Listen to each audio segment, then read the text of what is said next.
Hello and welcome to Kickback Science Podcast. I'm your host, Dr. Luke. This podcast is your place to get the tools and knowledge necessary to navigate the world of health and wellness.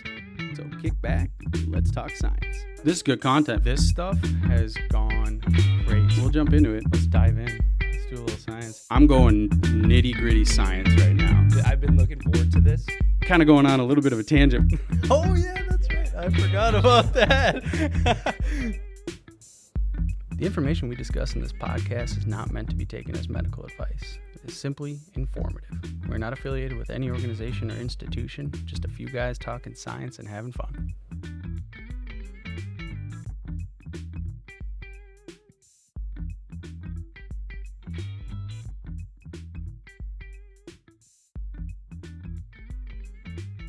We have Toni Krynski, my sister. Strange, huh? We're talking about sex with my sister. Now, there's a reason, though. Toni, she's a licensed professional clinical counselor, is her license, and she has spent the last 8 years working in the sexual health field. And so she's here to teach us about sexual health. What is sexual health? What kinds of dysfunctions in sexual health can occur? How prevalent are these? What are some resources that are available for people who suffer from these? How do we relate those issues of sexual health to our overall well-being? Because oftentimes I think people consider these things of like sexual health, psychological health, physical health being completely separate. In reality, they're all very intertwined. Yep. So if you're tuning in and you're like, wait, last week's episode was about muscle. Now we're talking about like sex. What is this podcast? Well, I promise you there's a reason we're talking about this. And it really is how relevant your sexual health is to your everyday health. So we have Toni Krynski on, an expert in sexual health, and she's going to share her expertise and talk a little bit about what she does in the field. Also, side note, she also happens to be married to that weird guy in the background that often like talks about how much people can lift with their teeth and stuff like that. The random facts. Joe, our editor, the chief editor of the Kickback Science Podcast. But without further ado, that is my attempt at an introduction of my sister, who really needs no introduction. Is that a compliment? I don't know. I've heard people say that you need no introduction. I think so. Like people already know. Oh yeah, you already know. You already know who it is. So that's what we're going to be talking about today. Toni, tell us a little bit about your journey, how you ended up here. What is your background, and kind of give us a little framework for what we're going to be talking about. Sure. So I graduated from the University of Minnesota, go Gophers, with my bachelor's degree in psychology. And then I got my master's at University of St. Thomas, and that was in counseling. And so in the master's program in counseling, your second year, you start doing a practicum, basically like an internship. And I did my internship at Alpha Human Services, which was a residential treatment program for people who committed sexual offenses. So ever since I started my career, I was really interested in criminal behavior and kind of understanding like why do people engage in criminal behaviors, especially sexual offending. So since the very beginning, I've worked with people who commit sexual offenses or otherwise like act out inappropriately. So that's what I've been doing the last 8 years. I worked in the residential program. I've worked with adolescents in an outpatient program who also have acted out sexually or engaged in criminal sexual behaviors. And then recently, we just opened an adult residential program. Hard launch is Monday for our first clients. So that's an adult residential program, actually the only adult residential program in Minnesota outside of the prison system. So that's super cool. Really excited about that. I'm the clinical director of that program. So again, just kind of my special interest area is definitely sexual offending and kind of like understanding people's motivations for engaging in inappropriate sexual behavior, like what drives that and how do we fix it? That's awesome. So you have spent the entirety of your career in this area of people acting out on these, what did you call them? Inappropriate sexual behaviors? Yes. So And you said the prison is the only area for adults in that field until in residential. In so residential. there's adult outpatient programs where people can live at home, have a job, they're going to therapy maybe a couple hours a week, group and individual, but residential, they're actually like living in the house. And they're spending, I think it's like 14 hours a week of therapy that we're doing, and it's pretty restricted for their community involvement. So they're not able to have jobs. They can't access internet. It's typically people that are either coming out of prison, and this is sort of helping them to reintegrate into the community safely, or it's like in lieu of going to prison. So people can participate in residential treatment, and if they are unsuccessful, then they may go to prison because it's a violation of probation. Does that make sense? Yeah. No, It totally does. So before... I'm in an outpatient program at home. So if you didn't hear Joe, he's in an outpatient program at home. Joe, you'd be a great client. So I don't want to like dive into too much of, like what do you do with these individuals quite yet? I want to talk about that, you know, like what is your approach to somebody who has committed these inappropriate behaviors, and like what is our thought in the field of, what kinds of psychological issues could predispose somebody and all that. But I think we should come back to that when we talk about like sexual dysfunction. Okay, so before we dive into, whatever dysfunctions can arise with sexual health, sexual function in general, and what you do with your clientele and in your practice specifically, let's take it back to, the apparently healthy population. Like, how does sexual health present in like a therapy setting? Sure. So if you're not me, and if you're not someone who's working with people who've offended, I would say this shows up in kind of general therapy settings in quite a few ways. One being someone going to therapy after they've experienced a sexual assault. That, like the trauma of that and coping with that, brings a lot of people to therapy. Couples therapy is another really big one. So we'll see a lot of sexual health being discussed in couples therapy with like desire discrepancies, and I'll talk about that a little bit later, or just kind of the relational struggles that can come with distress in the sexual relationship. So couples therapy is another huge piece of that. And then sexual dysfunction. So sometimes people are coming to therapy to kind of like work through and cope with some type of sexual dysfunction that they're experiencing. I would say in a mainstream setting, those would probably be a lot of the primary ones.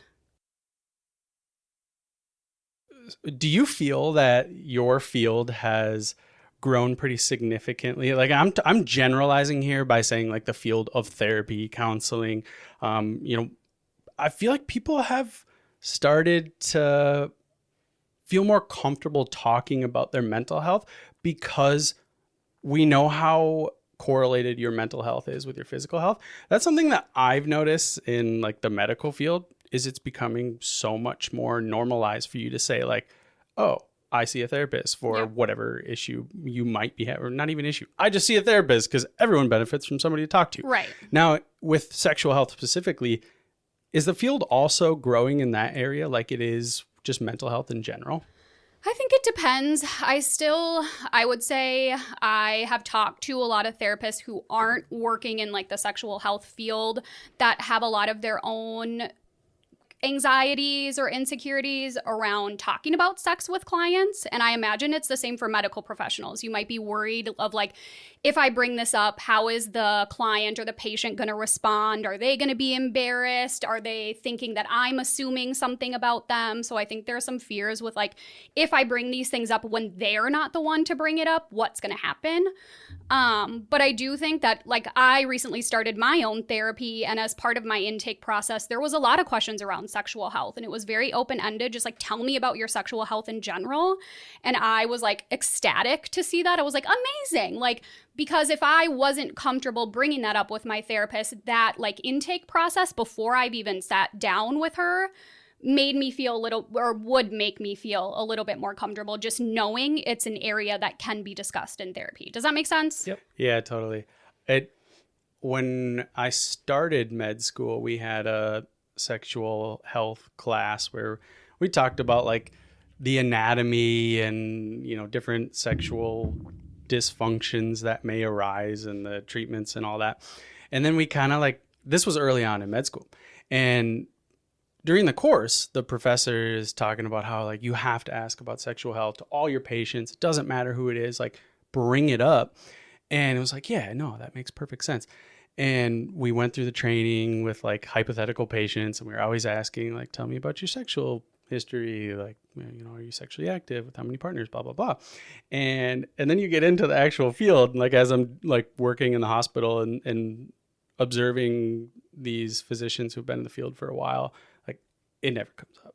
Like nobody's doing it. And I feel like it's like just this like, oh, sex it's like is a taboo awkward. topic. Yeah, we don't talk about it. Yeah. Especially here in the United States, Yeah. I feel like, you know, you look at other cultures, and I don't know a ton about other cultures, but I do know that sex is a little bit more normalized. And like the human body is a little bit more normalized and like natural. And the reality is like sex is a very natural part of our lives. Mm-hmm. And like it shouldn't be this taboo. But yeah, all the research in this area that I'm familiar with, just from the classes and such, I remember talking about the like survey studies that are done in like, you know, assessing the prevalence of erectile dysfunction, for example. And I remember learning about how there's a huge percentage of people that suffer from some sexual dysfunction, but they don't know where to go. Yeah. So it's like, do you talk to your physician? Everyone thinks like, I'm going to talk to my physician about everything, but the reality is like we don't get a ton of training in this. Like I can screen really well to see if you might have some sort of STI, and tell you about the risks of, you know, having some sort of like trauma to like from like a car accident or something, like, you know, like the anatomy and STIs. But physicians, unless you specialize in these areas, you don't really have much expertise. This is me going on a tangent, Tony. You're going to have to get kind of like comfortable with me just talking. But I bring all that up just to say, like, I've seen the field progress in other areas from an outsider's perspective. But what I'm hearing you say is like sexual health is lagging behind still. I think so. Yeah. I think we need to do a better job just as a culture, as a society, about how we talk about sex and the things we teach. You were talking about like differences culturally. I think one country that I know of specifically that does a really good job is Germany. In Germany, it's mandatory that every single school teaches sexual education. Kids begin learning about sexual education at 9. Like, can you imagine that? Like, I don't think I started getting sexual education in school until I was in high school. Same. And even then, the education was so, well, granted, I did go to primarily Catholic school, so it was all based on like waiting until you're married to have sex. But I still think even in the young people that I work with and the sexual education that they're getting in school, it's not fact-based, it's not skill-based. And so in Germany, they're doing a really good job of like teaching how to identify like sexual harassment, what to do about it, which is really cool. Like we don't do a good job of that at all. We don't teach the laws. We don't teach consent. We don't teach people like what to do if you see someone being harassed or assaulted and how to manage that. And we just have a society that has such a negative view of sex. And when we have sex negative societies, we have a very like limited view on what is considered appropriate sexuality. Our education is very limited, and just our communication around it is limited. So if you look at countries like Germany, where they have a much more positive attitude towards sex, they communicate about it openly, kids are being exposed to it. It just creates an environment where like then kids feel comfortable going to adults and asking questions when they have them. It's not sort of this like taboo topic where kids feel like they have to like keep all their behavior secret. They don't want to go to their parents. And that's when I end up seeing them in my setting because they're acting out because they don't know how to manage their behaviors because no one ever talked to them about it. Huh. So Are you aware of any research in like comparison studies between the United States and Germany of like people acting out in these inappropriate sexual behaviors? Like, well, I do know in Germany there's what's called the Dunkelfeld Project. And so they have, it's super, super cool. They have like a completely anonymous like treatment for people who've committed sexual offenses. And the whole idea is on prevention. So they're trying to like get people involved in this before they ever commit a sexual offense. Whereas in the United States, everything is on the opposite end. Like all treatment available is after you've committed a sexual offense, you go to court, it's court ordered, it's mandated. And so I think that's a really cool part about Germany. They're trying to like prevent sexual offending. So I don't necessarily know any research that talks about like how often sexual offenses are committed or the difference in rates, but I do know that they have a very different approach to treating sexual offenses than we do here. And then I know with their sexual education programs, they saw a big decrease in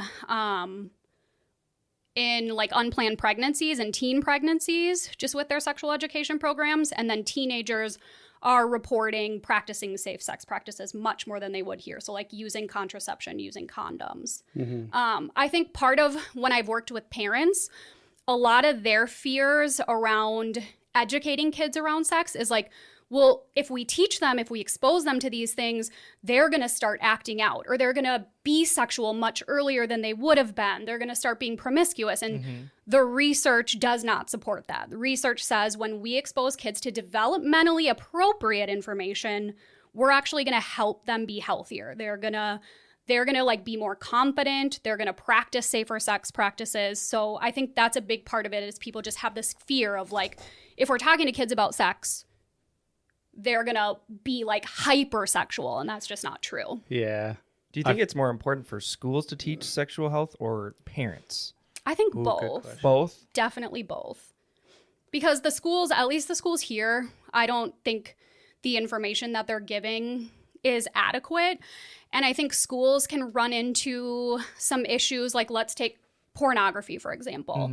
The schools, I think, are going to run into issues when you have lots of different cultural and religious backgrounds and family values. And if you're educating kids about like porn literacy, I imagine you're going to have a lot of families that are really pissed about that. Oh, yeah. But I think that's super important. And so maybe that's what falls back on the parents is like, how am I going to educate my kids about porn? Because we know they're looking at it when they're 11, 12, 13, and you can't control everything that's happening at your house. So they go to a friend's house and their friend has a phone and they're showing them videos. Like you need to be talking to your kids about the content that's out there, how to use it safely and all of that. Like the schools probably aren't going to be doing that kind of work. Yeah. Yeah. Instead of assuming that like, if you don't talk about it, they're never going to know it. Like, yeah. Like, and that just creates an environment where then they don't feel comfortable talking to you about it. Cause it's like, well, my parents have never talked to me about porn or sex or masturbation. So it must be something that's wrong or bad or that I shouldn't be doing. So then I'm not going to go to them. And then I could totally see it being like leading to very inappropriate behavior later on. It makes me think of like drinking, like when we were in college and going to Mankato, especially like a very heavy drinking college, and you go there and you can always tell the people whose parents never let them have a sip of alcohol because they're the ones that are like blackout drunk and just totally like, oh my God, getting into trouble, and then don't feel like they can go to their parents if they get a minor and stuff. And it's like, that just made me think of that. I don't know if it's dude, that's exactly like the people that waited until college, they got after it way harder than the people that started in high school because they like did it with their friends, kind of like safe, like kind of discreetly, but they kind of knew their limits. But that's a good note. So like I know nothing about parenting strategies, but it kind of seems like you can't just assume that a kid is not going to get exposed to these things. Right. Like if you don't talk about it, it's not going to happen. The word you use was like a developmentally appropriate, I think you said. Yeah. Like I think that's the key word here. It's like people are like, oh, we don't want our kids learning about sex like when they're so young. And it's like, you're not going into the extent of detail that you would with somebody who is, post puberty, like sexually active and that. Like there is a little bit of a progress to that. Also, what was the name of the German thing? Dunkelfeld project. So German. Yeah. When you said it, I was like, that is so German. Yeah, it's super cool. Dunkelfeld. Yeah. I feel like we're never going to do that in the United States because we don't believe in disease prevention. Well, I mean, we have opportunities. So like in an outpatient setting, I can see someone on an outpatient basis who hasn't necessarily committed an offense yet. But the difference is that they're having to pay for that service with insurance or out of pocket, whereas the court-ordered programs, those are paid for by Department of Corrections, Hennepin County, so people never have to worry about a single out-of-pocket expense. So we make it that much harder for people who are trying to be healthy and do the right thing by not acting out, but we make it so much harder for them to get services, and that's what isn't right. Yeah. When do you think is the right time to have the talk with your kid? Not yet. Right? I mean, I'm a dad. Not yet. No, it's your kids. Well, not yet. Not yet. I think, Reed, though, I do think that there are so many books for parents that are just like, they can really help you with things like that. And it's just taught like the birds and the bees type stuff, or just teaching kids about body parts. That's part of sexual health education, just the different body parts and about consent and touch and body agency and all those things. You can start having conversations with your kids as soon as they can understand you. Yeah, I suppose. Because there's like a phase of child development where like kids that are toddlers become like obsessed with like genitalia for a period of time. And like it's not like they're taught this, but like they... Like, obviously, I could see it being appropriate to have that discussion because kids are starting to, like, be curious about things. That's funny because I was literally just talking about this with a coworker yesterday. Hopefully, she's, I think, going to listen to the podcast. So hopefully it's okay that I say this. But she has 3 boys and she was talking about how just, like, everything is sexual. They're, like, twerking. They're, like, humping the doorways. And she's just like, what the heck? Yeah. So it is, like, that's just part of kids growing up too. They're curious about their bodies. They start to discover that their genitals feel good when you touch them. And so you can have those conversations of like, I mean, I remember, well, maybe I shouldn't say that. Maybe not. But I've been around young kids before where they start to like experience some of that, where it's like little kids and they get an erection and they're like, oh, what's going on with my penis right now? Why is it hard? And so you can start having those conversations of like, this is what happens to the penis. There's a video that's called What Makes the Boner Grow? And there's a song that goes with it. It's really catchy, but like we can have these conversations with kids so they start to know what happens to their body. And I think it just creates a much more open dialogue and healthy conversations around it. Yeah. So maybe it is time. Really. Maybe it's time. Hey, miss. Come here. I got to talk to you real quick. Dad's got to talk to you about the birds and bees. But, and also I think like normalizing it. I've worked with some, young girls too. We're talking about boys right now, but girls too, where they start to notice that touch to their genitals feels good. I worked with a young girl who was kind of like thrusting up against couches, and mom was like, I'm really concerned. Is she masturbating? Like, what's going on? And the mom had such a healthy approach and response. She would go to her and be like, it does feel good when we touch ourselves in our private parts, right? But let's have some conversations around when that would be appropriate. We need to make sure that we're in private when we're doing that, when other people aren't there. And like, just having conversations, normalizing masturbation, normalizing self-touch, and then how do we do that safely, right? Yeah. All right. To segue, can you put a definition on sexual health? Like let's define sexual health, and then I want to talk about like what is sex. Like the different types of sex, arousal, and orgasm, and things like that. But first, let's talk about like when somebody's trying to consider their sexual health. Like, how are we defining it? Before I answer, I would like to hear from you guys. Like, what does sexual health mean to you? What do you think of when you think of sexual health? Do you want to start, Luke? Because like I am. No, you guys have to start because Luke's gonna have a different answer because he has more like. Yeah, he's got the science behind it. Yeah. So I want kind of like general. What do you think of when you think of sexual health? Oh, this is tough. Right? I like tried to think of this one on my way here, and I was like, I don't know how to define it. That's you have to. You got to put a. You got to put a definition. Joe, do you? Is. Yeah, Joe, you got one. Do you have like what? Here, what do you got to grab the mic. You can sit on my lap. Come sit on Daddy's lap. Come sit on Daddy's lap and give a definition of sexual health. Do you want my mic? What makes the boner grow? You guys, we should play that song too. We might have to. Yeah, it's catchy. That'll be like a little the like closing. insert. Yeah, the closing for today. Definition of sex. Here. You should grab the mic though. The definition. Or like, what does sexual health mean to you? What do you think of when you think of sexual health? Well, when I was younger, I was pretty good at it. So, working boners. Okay. This is tough. This is like so hard. Well, like you were saying, it's a fucking taboo subject, so it's hard to talk about, especially in our society. It's with kind of your like brother. awkward. Yeah. And your dad's gonna listen to this too. We're trying to normalize it, Joe. So, A working boner. a working boner. If you have a partner, a healthy sexual relationship where you can talk about it, issues that go on, or no issues, or what you're into, and then maybe like, well, yeah, I guess, yeah, that's it. That's all I got. That was a great answer, Joe. So we have like the sexual relationship or partnership. You have like whether or not you have a dysfunction, a working boner, not a working boner. Can't remember. What else did you say? I said being able to have open communication around it. Yeah, and when I was a kid, I was really good at it. Okay.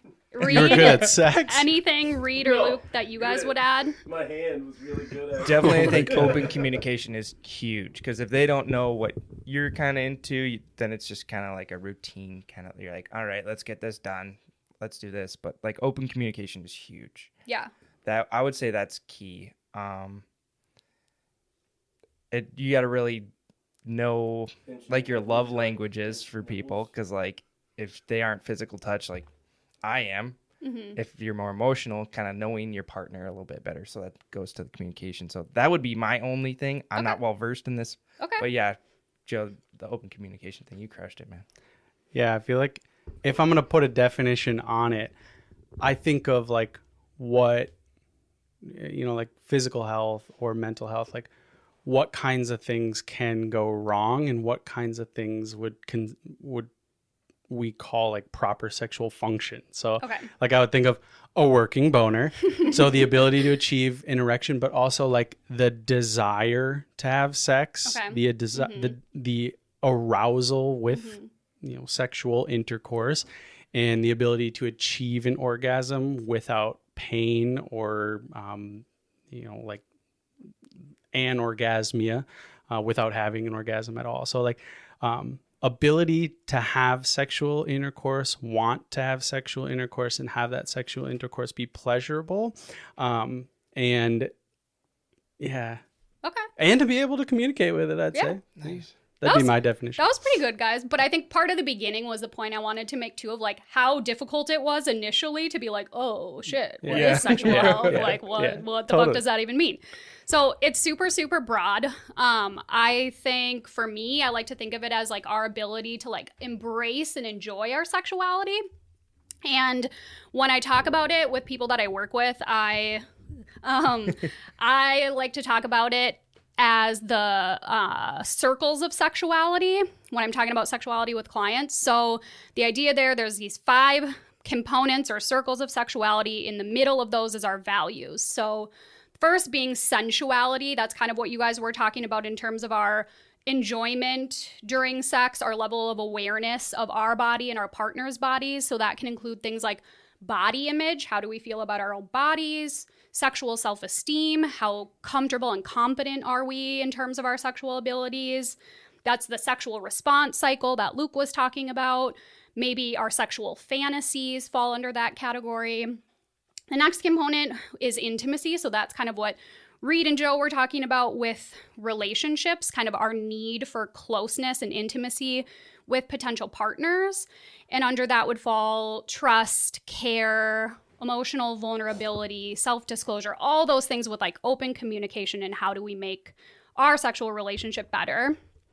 What we didn't talk about in your all's definitions would be sexual identity. That's that third piece. So how do we perceive ourselves as sexual beings? That can be our gender identity, our sexual orientation, our gender expression, different gender roles. All of those things have a huge impact on sexual health. And then we have sexual health and reproduction. So our attitudes toward and our behaviors toward sexual health and the consequences of sexual activity. So maybe our beliefs and values around contraception, whether or not we're trying to have a baby, our anatomy, history of STIs, all those pieces. Sexual dysfunction would fall under there. And then the last piece is sexualization. So that's how we use our sexuality. This is where people can end up seeing me because this can be how we're meeting this need in really, really unhealthy ways. So that could include manipulation, force, rapes, but it can also be really healthy things like giving consent or trying to obtain consent, healthy communication in relationships, setting boundaries, flirting, courtship, all that kind of stuff. So that's kind of how I like to talk about it with people. And then just reminding people that sexual health is influenced by almost every aspect of our identity, our culture, our religion, our family upbringing, our values, societal expectations and norms. So all of that impacts sexual health. Yeah. Will you list those 5 things again? Sensuality, sexualization, sexual health and reproduction, sexual identity, and intimacy. Okay. Yeah. And like that literally includes every aspect that you could think of. Right. Yeah. I like that. And I think that should really help drive home the point of like, there's so much of our day-to-day lives, our being, our physiological processes and functions that like relate to our sexual health. And it should only like help make sense of the fact that your sexual health contributes to your overall health. Like I know in a lot of these survey studies where you assess somebody who, you can see the survey scales. I'm not really familiar with like what surveys are used in the field, but like, do you have things like erectile dysfunction? There's tons of ED surveys and, how satisfied are you with your sex life? And you correlate these with somebody's mental health, like especially things like depression and anxiety. And like these things are very highly correlated and that is reproduced within the literature pretty well. Yep. And so, yeah, I appreciate the definition because now I think that helps people understand like, okay, this shit's important, right? So let's segue into, I guess, defining sex now. Let's talk about sex, like what types of sex, and we can talk about arousal, and orgasm. Okay. When you say types of sex, like, are you I guess talking I'm just thinking of like, okay, would we classify like masturbation or anal penetration, Yep. Or like, are there different, like, what are we referring to when we say sex? I think that's also going to depend on the person you're asking. For some people, sex might be just strictly penetrative. They might not consider kissing, masturbation, digital penetration, or like fingering as sex. But another person might say, yeah, that's totally sex. So I think it's going to depend on the person. There's also like, what was that? Soaking. Soaking. There's also lots of like, Yeah. I don't know what soaking is. It's a new fad. All the kids are doing it. That's So Utah. it's like a Mormon cultural thing where you can't have sex before marriage, but they'll like a guy will put his penis inside of a woman's vagina, and they'll just if there's no like they can't thrust. Hip thrust. Yeah, it's not sex. Interesting. There was so you know how the Utah got a new hockey team. Yeah. Salt Lake City. Yep. So there was there's a podcast, the Spit and Chicklets. I love hockey, so I'm always listening to like hockey podcasts. So Spit and Chicklets, these guys like do a podcast about hockey, and they put out a poll of like, what should the new Utah hockey team be named? And like one of the top votes was like the Salt Lake City Soakers. It's got a good ring to it. So good, yeah. They should have went with that. Or the Stormin' Mormons. There were some good ones. That's funny. So there's a lot of the like, I think, basic sexual behaviors that you named that everyone would think of, like vaginal penile penetration, anal penetration, oral sex, masturbation, digital penetration. And then we also have like lots of different like kink behaviors that I would say are still included in sex. So that's again a very like broad term. Yeah. So it kind of encompasses like whatever that means to you. Whatever you're doing to become aroused. Sure. And hopefully achieve an orgasm. Because I guess we'll talk about like, is it anorgasmia? Is that what the definition of like not like difficulty achieving orgasms? Yeah, like not being able to achieve an orgasm. And I want to like, kind of lay the groundwork of like what is an orgasm, so that we can talk about I can explain like the physiology behind like penetration, and like for a male, you're getting an erection is a process that involves. Well, hold on, I just want to. A person with a penis, because you don't necessarily have to identify as a man or male to be able to like get an erection. So just kind of a more inclusive, anyone who has a penis, okay, whether or not they identify as male. A penis, how to get a boner. The way you can kind of think about a penis is there's muscles within your penis, and there's these little like avenues within the muscle and between the muscle where you've got like your urethra and the arteries that run to the penis. And then outside of those muscles is like a casing called the tunica albuginea.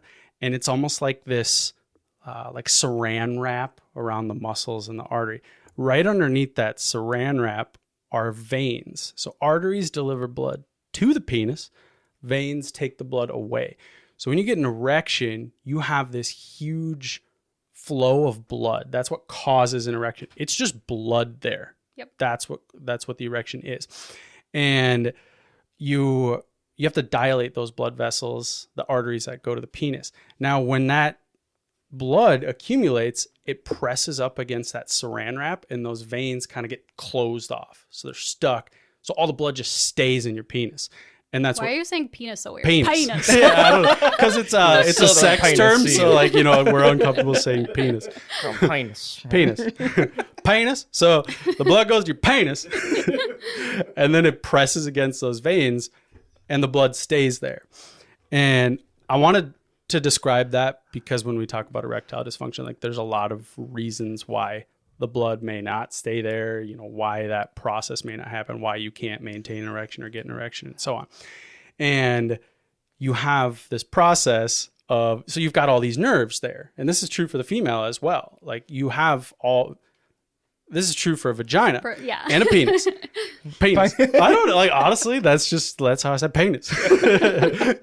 So you have all these sensory receptors that are located, like very hyper dense in the clitoris and along the penis, also in the prostate, even some in the bladder that are really sensitive to touch.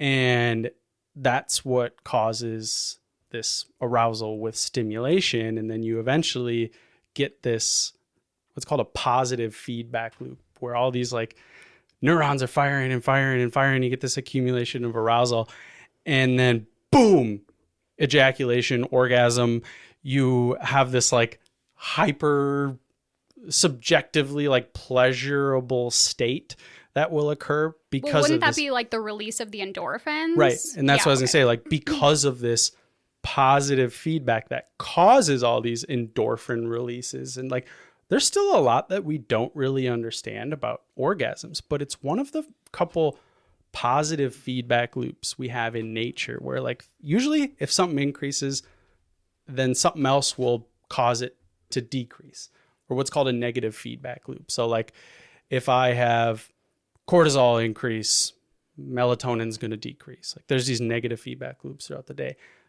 Orgasm and sneezing, there's probably others, but I think of like, oh, and I guess when you have a child is another one too, but like those are what are called positive feedback loops, where you have this like buildup of these like sensory receptors, endorphins, and then all of a sudden, boom, they just like hit this threshold, and then you guys don't seem interested in science. Okay, that's I'm done with my tangent. All right, so that's what an orgasm is. I just kind of like describe it to people as like muscle spasms and then a release of endorphins that make you feel good. Yeah, that's way easier. That's way easier. Way easier than what I said. I did want to describe the penis so that when we talk about erectile dysfunction, because there's so many things with like exercise that I think we can relay back to that. Okay. But what else would you add to, I guess, like proper sexual function, arousal, orgasm?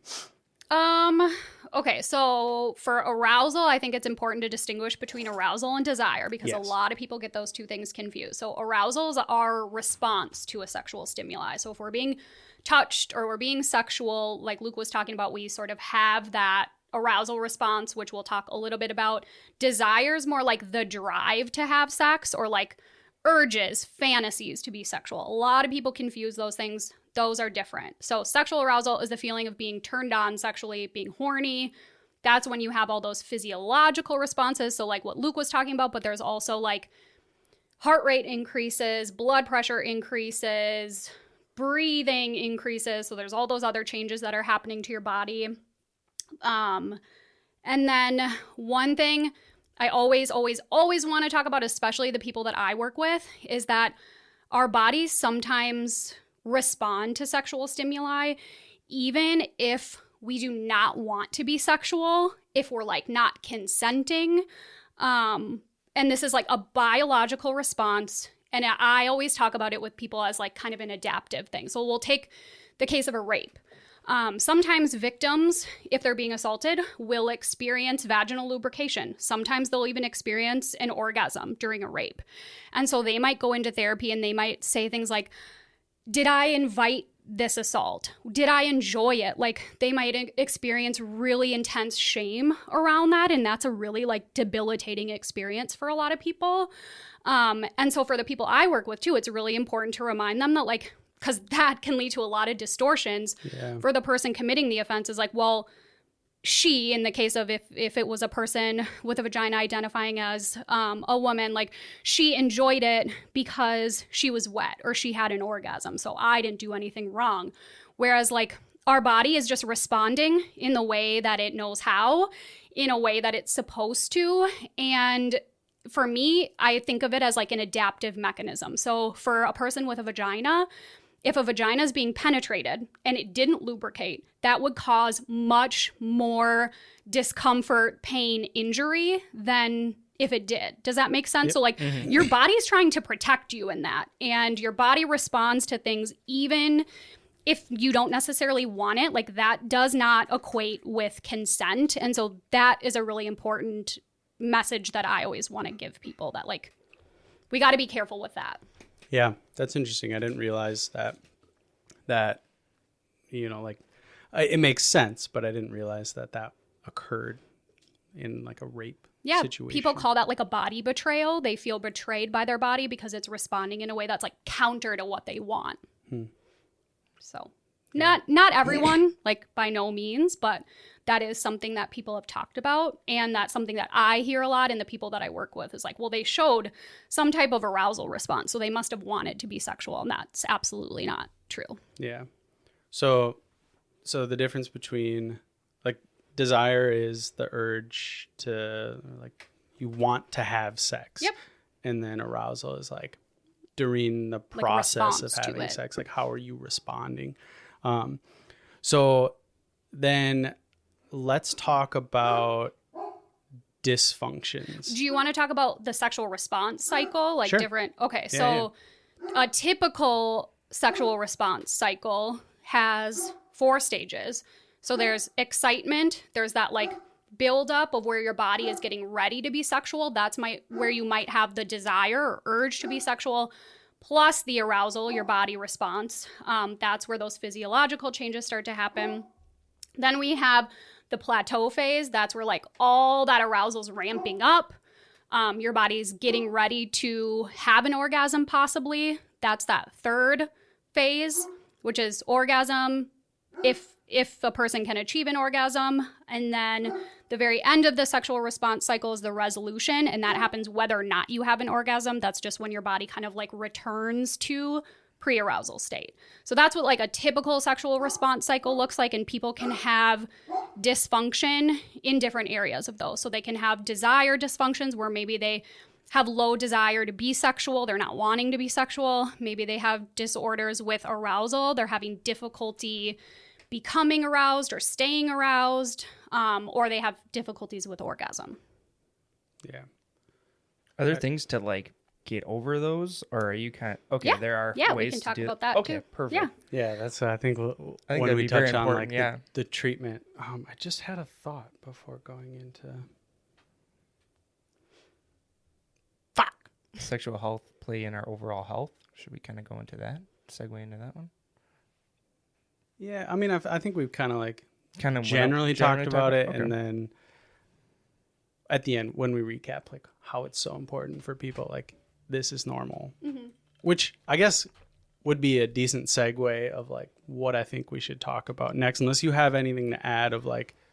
I was going to talk about different like arousal patterns and some like distinctions between like male-bodied.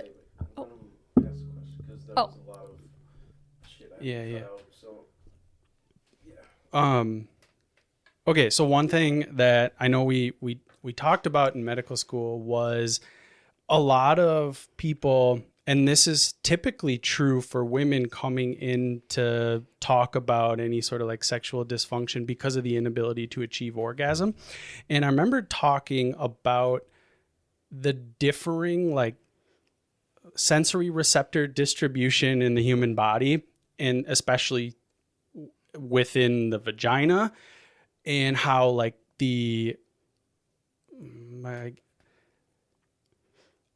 how achieving orgasm may require different types of stimulation. Like some people, like anal stimulation versus vaginal stimulation versus clitoral stimulation versus even like nipple stimulation, like will result in orgasm.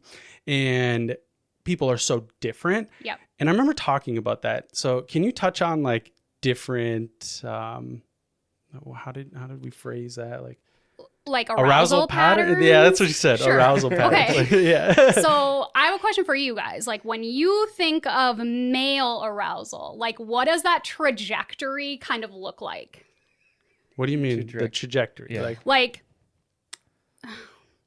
okay, maybe I just need to kind of tell you what I'm thinking. I think as a culture, as a society, especially in porn, there's like lots of pressure on men or like male-bodied people on like how quickly they need to get an erection. So there's sort of this like assumption that men should be able, male-bodied people should be able to achieve an erection on demand.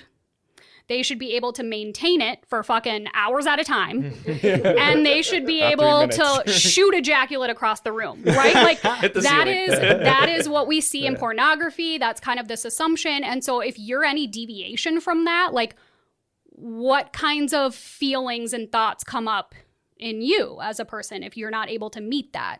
So I think that like that's something to kind of consider, because I think we have really like unrealistic expectations of arousal for male-bodied and female-bodied people. But that's sort of like what people think of that trajectory looks like. And for female-bodied people, I think the conditions for arousal can be a little more complex. A lot of female-bodied people, not everyone, but a lot of people talk about their experience of where they need to have arousal before desire. So a lot of times when we think of sexual response, we think you have the urge to be sexual, then you experience desire, then you achieve orgasm. Whereas for a lot of female-bodied people, they need to experience that arousal first. So that might mean self-stimulation. Maybe they masturbate, maybe they watch pornography, maybe it's a partner who's initiating sex where they need some sort of sexual stimulus first before they then have the urge or desire to be sexual. So it's sort of a responsiveness instead of responding to a free-flowing stimulus, if that makes sense. So that can be a distinction where a lot of male-bodied people talk about that desire coming first. Yeah. Does that make sense? Totally, because that's a like area of some of like the female performance enhancing medications that are FDA approved. I say performance enhancing, I don't know how else to put it. But it's like the Viagra for women is the blue chews. Yeah. Like a lot of them target that like desire prior to arousal. Like how can you increase the desire prior to arousal? Because like that can totally be dysregulated in people, or like not even dysregulated, but you just may not be or achieve desire until you're aroused. Yeah, and that's okay. Yeah. But I think that's important for people to be aware of too, because sometimes that can cause resentments in a relationship where one partner feels like, why do I always have to be the one to initiate sex? Or maybe they're thinking my partner doesn't want to be sexual with me because they're not initiating, but maybe that just means that they have a responsive desire versus a spontaneous desire. And that's just part of kind of how sexuality or how arousal works for them. Then I had another thought. Maybe it was about orgasm too, because you were talking about, I can't remember what the time was, but I was reading something about how if there's like a man and a woman, a man thinks that it should only take a woman like 4 minutes of sexual stimulation to achieve orgasm, when the actual number is like much higher than that. So people with vaginas maybe just need a lot more time with arousal to experience an orgasm when compared to a person with a penis. Or different types. Different type. Yeah. And I think that's like, I remember that from the early on med school training is like, you may not have an issue achieving orgasm. You just may not know the type of stimulation required to induce orgasm, because it is not, always just penetration for people. For a lot of people, it's not. Right. It's like clitoral stimulation. Sometimes people with vaginas can only achieve an orgasm on their own and not with a partner. Yeah. How do you know these things? Like, that's where communication is so important. Like, you just have to talk about like, this is what works for me. Well, then I think like encouraging some kind of self-exploration for that person, maybe masturbating by themselves to kind of like find what areas feel good for them, what kind of contact feels good, so then they can communicate it to a partner. Sometimes, again, like culturally, societally, we have given really negative messages to female-bodied people about masturbation. They're dirty if they masturbate. You know what I mean? Like, it's not as socially accepted as it is for male-bodied people. And so I think it can, for some people, come with a lot of shame. And so it's like not a behavior that they feel comfortable engaging in or feel comfortable talking about. So that can be a thing too that maybe they address in therapy for like, what does it mean about me? And why do I have that messaging? And how do I work around it? So if you were to have someone, let's say like you were working in like a sex therapy type setting, and someone came in and had an issue with arousal, would that be your first approach of like, okay, you might not actually have an issue with arousal, like here's some self-exploration, and then we'll schedule a follow. Well, I guess I'm thinking more of like physician, schedule a follow. Like you'll continue to meet with that person throughout. But that's kind of the approach that we were led to in our training, was like, you would assume that it is not actually like the anorgasmia diagnosis. It's, this individual may not have or may not know their own requirements for stimulation. Like, go figure that out, however that might be. That just made me think of, there's like a Joe Rogan skit where it was one of his like stand-ups where he talks about masturbation. He's like, it's super weird because everyone masturbates, but if you ever get caught masturbating, that is going to be the most embarrassing thing of your life. Yeah. You know everyone's doing it, but if you ever get caught doing it, that will live with you forever. Except maybe if you're somebody who works with me and you want to be caught doing those things. That can be some of the thrill. All right, so to segue into like dysfunction, you know, I know that there's a huge percentage of people that suffer from sexual dysfunction, whether it be, you know, low desire, low arousal, inability to achieve orgasm, inability to attain an erection, inability to lubricate. And these issues are so prevalent, but just not talked about. Like ED, it's like 50% of people over 50. Yeah, okay. I was just going to say the statistic is like 50 over 50, 60 over 60, and 70 over 70 or something. Like there's this trend of like, it's so prevalent. And I don't know the statistics for like females and things, but like these issues exist and people are so uncomfortable talking about it. Well, and that is just like erectile dysfunction. Whereas like if we just talk about occurrences of difficulty achieving orgasm or difficulty achieving erection or maintaining an erection, that happens way more frequently. You know what I mean? Like under the level of disorder. Does that make sense? Yep. How much of ED is like mental? How much of erectile dysfunction is mental? We're going to talk about that. Yeah, because and I think we could go right into that of like erectile dysfunction. You can classify erectile dysfunction as it's I can't remember the acronym of like vascular, endocrine, neuro, or like psychological or trauma. Yep. Event, I think, is what we learned of like there's so many things that can contribute to you not being able to get an erection. And yeah, let's talk a little bit about that. Like, okay. So for what I have learned about erectile dysfunction, that's definitely the most common sexual disorder.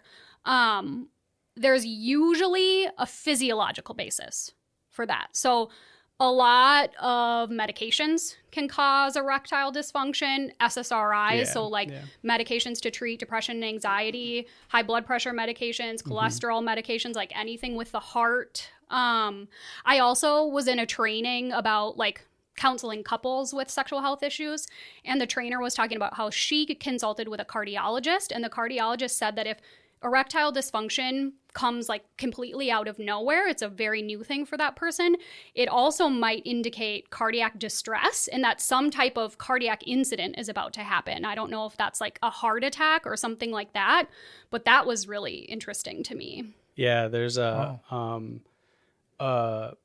that group of literature of like cardiovascular disease. You look at the risk factors associated, and the only reason I'm familiar with this is because of like low physical activity, smoking, and all those things. But erectile dysfunction is one of like the earliest signs of cardiovascular disease for somebody. Like you can predict if somebody's going to have some sort of cardiovascular event, heart attack, you know, just hypertension, atherosclerosis. I can never say it. That's a tough one. You can predict that person either has or will have that based on erectile dysfunction, which is just kind of crazy. Yeah. So talking about the psychological aspect of that. So I'm not going to like make you guys say if this is an experience you've ever had, but we'll just say hypothetically, if you were to have difficulty achieving an erection or difficulty maintaining, what feelings would come up for you? Depression. Yeah, I'd be pretty bummed out. Depression. Then it's like, my thing's not working. Like, is there something wrong with me? So like insecurity, anxiety. Am I not like in like with your partner, is something going on? Like, is there distance or something? Yeah, like, so I was going to ask about that too, of like, would you be thinking about your partner's experience and would you have concerns around that? Yeah, like what they're feeling, like, oh, he's not getting hard. Like, is it something I'm doing? Is it something about me? Like, yep, like that kind of would draw. You're kind of like projecting or wondering what they're thinking about the experience. Yep. Right. So then, like, what's the worst thing your partner could do in that situation? Ooh. Hypothetical. I think that it's their fault. No. You get like upset with your non-working boner. Yeah. Yeah. I'd say upset or like blame themselves, and then you kind of are like lost. You're like, what? Like, yeah, blame either one. That's not it at all. But then you upset, like, and then blame themselves. If you don't have a working boner, you're already self-conscious about it. Yeah. And then they're like, yo, what the fuck is wrong with you? Yeah. And you're like, I don't fucking know. See, and then that's like anything psychological like that causes a snowballing effect of like once it happens, it's more likely to happen again. That's I think exactly of like golf, it. like if you're like so focused on one thing, like you're putting, like, oh, I know I'm going to be like super tense with this putt. And then it's like every time that you like overthink it, it's going to happen. You're going to tense up. You're going to miss the That putt. happened to me when we went golfing. I was like, oh, I haven't chunked it yet off the tee. I haven't chunked it, guys. I'm not going to say it. And then that's I all you're chunked thinking about. Yeah. Yep. on that par 3. And that's exactly what happens with erectile dysfunction and like the psychological aspect of it. Like people experience it, they feel shame, embarrassment, insecurities. They're worried about their partner. Like, does my partner think I'm not attracted to them? Do they think, you know what I mean? Like, is something going on there? That just creates this huge anxiety cycle. So then the next time they're having sex, they're anticipating, I'm probably not going to be able to get an erection. They're in their head so much that like that is then contributing to the problem. So when we're trying to like assess erectile dysfunction, it's like, okay, we need to try and figure out, is there a physiological reason for this, or is this mostly psychological? And that's going to determine the treatment. So I would say for erectile dysfunction, with I would probably encourage that person to like talk to a doctor at first. Like, I can ask some of those questions. I can be like, are you on an SSRI? Do you have like cardiac issues? But I'm definitely not an expert in that. I would want them to probably get evaluated by a physician first so that we can at least rule out those medical reasons. Mm-hmm. Yeah, I know one easy way to like approach that, like, is it psychological versus physiological before doing a bunch of tests, is like, do you get morning wood or do you get an erection when you masturbate? Because if you get an erection when you masturbate or you get morning wood, a boner in the morning, then it's psychological. There's no physiological process. So I know those two questions are like, helps you figure out, is it psychological or not? Sure. And then like, as far as like diagnostics in like the medical field, if someone comes in and you think, okay, maybe it is vascular, you'd look at their medications, and the big ones, SSRIs. I don't really know all the medications that induce erectile dysfunction. I imagine there's a lot. Yeah. I think most medications have sexual side effects. Yeah, I know that, like, but you can do these like ultrasounds to look for vascular induced erectile dysfunction, where you'll inject this medication that will dilate the arteries, increase blood flow, basically just like give you a boner whether you have erectile dysfunction or not. And then you use an ultrasound and you measure how much blood flow is coming in and how much blood flow is coming out. Because what happens with age, especially, like, you know how we've talked all about muscle in this podcast, of like when you age, you lose muscle. That happens within your penis as well. And so those muscles that have to press up against that saran wrap, the tunica albuginea, with the veins to constrict them, to keep the blood flow in your penis. When you lose muscle, you don't have the ability to like press up against there. So you get vascular leak or venous leak, and the blood will actually leak out of your dick. And so when people age, that's one of the reasons, along with if you have poor vascular function, you can't dilate the blood vessels to deliver blood to your penis. And so we've talked about, like, with exercise, how you can improve the ability to direct blood flow. That's true to your penis as well. It's not just to, your muscle organs and all that. So you have a better ability to increase blood flow to your penis. And then you wouldn't really influence your penis with exercise in terms of muscle. But there is actually something true. Was that about to be your question? Say, do you know any penis exercises? So there is penis like push-ups. there is a theory of like, and again, these are all just survey analyses of you look at people who use their penises more frequently, you're using those muscles. Makes sense, just like any other muscle. Mm-hmm. And so like, if you don't use it, you lose it, is actually kind of true in this instance too.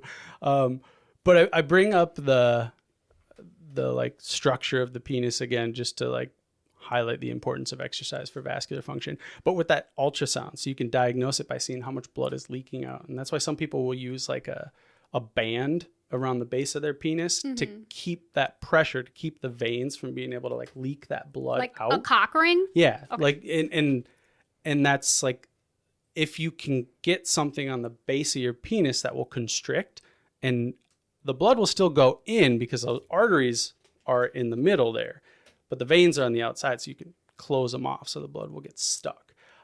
So that is like a technique people will use.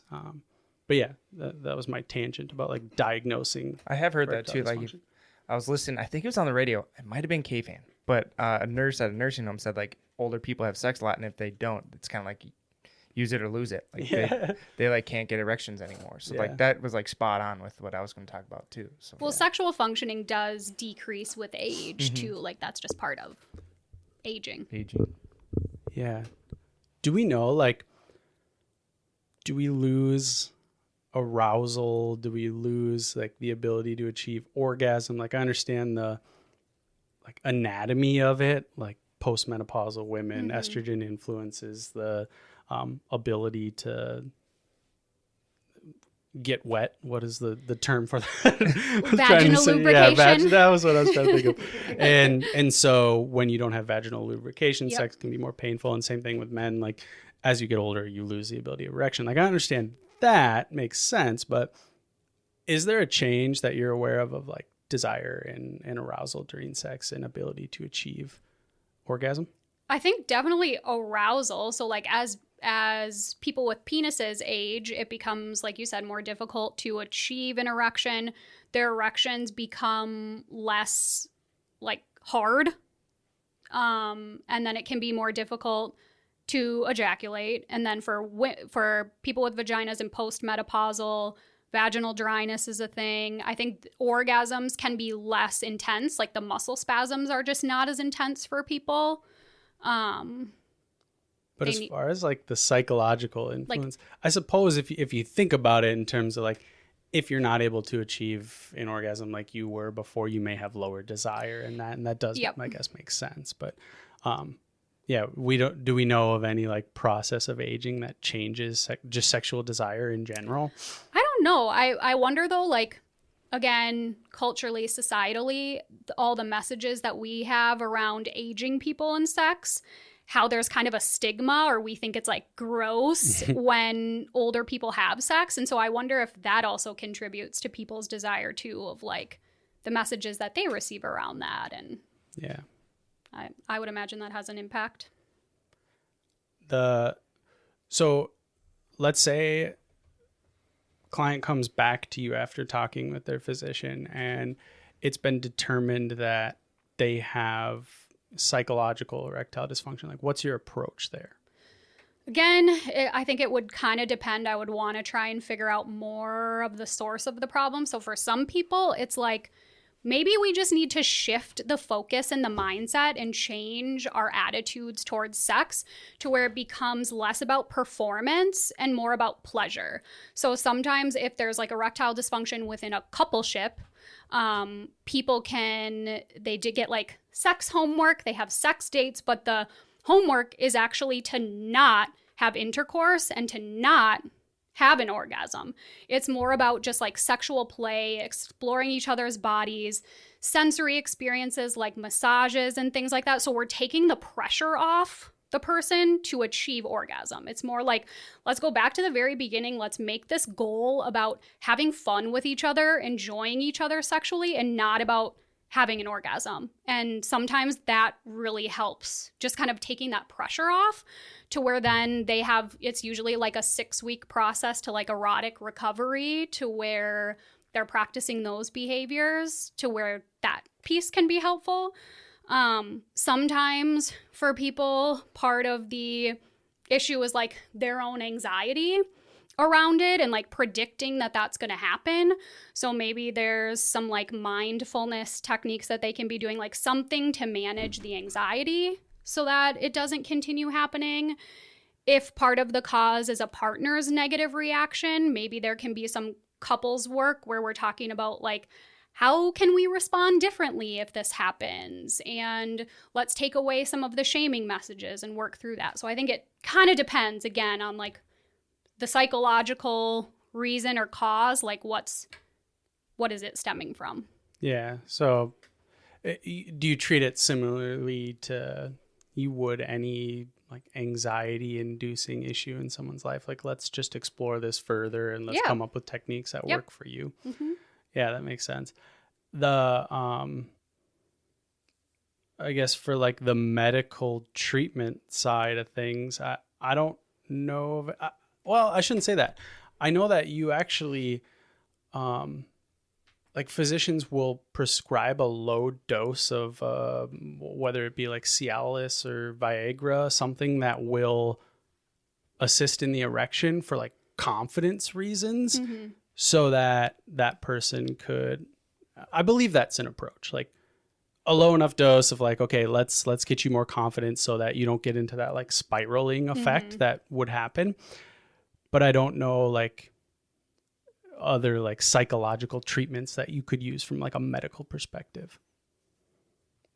I'm saying like drug, like you wouldn't prescribe an SSRI, you wouldn't treat the anxiety. Right. Maybe you would, I don't know.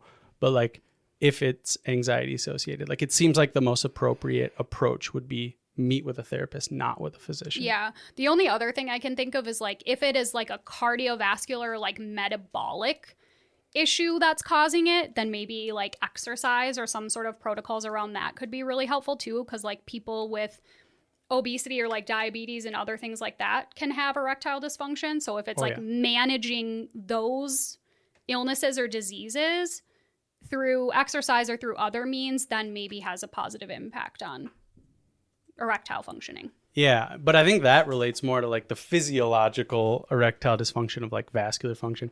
Yeah. It's kind of funny, like, do you know the story of Viagra, like how it got approved in that?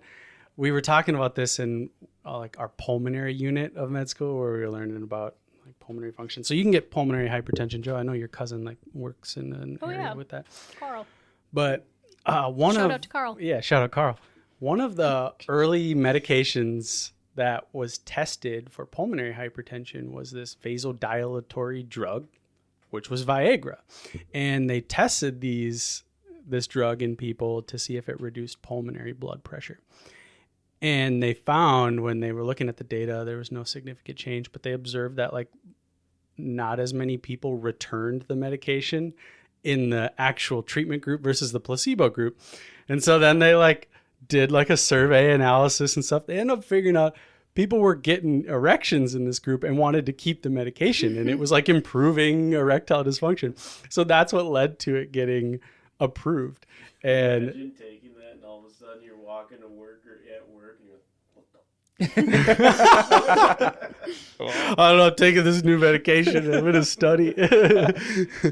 But yeah, that's good. So, and Viagra is basically, it just helps open up the blood vessel that will deliver blood to the penis. And so you get this increase in blood flow.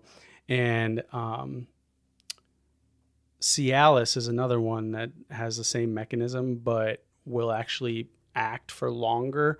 So like you can take a Cialis pill and it will have the same effect as Viagra, but it will sustain for like 24 or I think even like 48 hours with one medication versus Viagra is like you take before you have sex and it will like activate this process in like 45 minutes, but doesn't last. Well, if it lasts longer than 4 hours, make sure you go talk to your doctor. Yeah.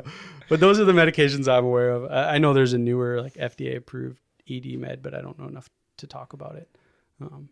But yeah, other ED, so the physiological, psychological cause, and then obviously like, what is that disease? I was talking to you about this, Peniers, where it's like trauma-induced erection of like you get the scar tissue and it, like the penis will bend 90 degree. Mm-hmm. That's also pretty prevalent, I know. I don't know the treatment of that, but yeah. You said 10% of men have it. Yeah, it's like 10% of men have this problem of like trauma-induced. Like if you like break your penis, you can fracture your penis pretty much, and you get the scar tissue build up if that happens when you have an erection, and then you'll continue to have an erection, but the scar tissue will be on like one side of the penis and will cause the penis to bend. And I know there are interventions to help with this. I just don't know exactly what they are.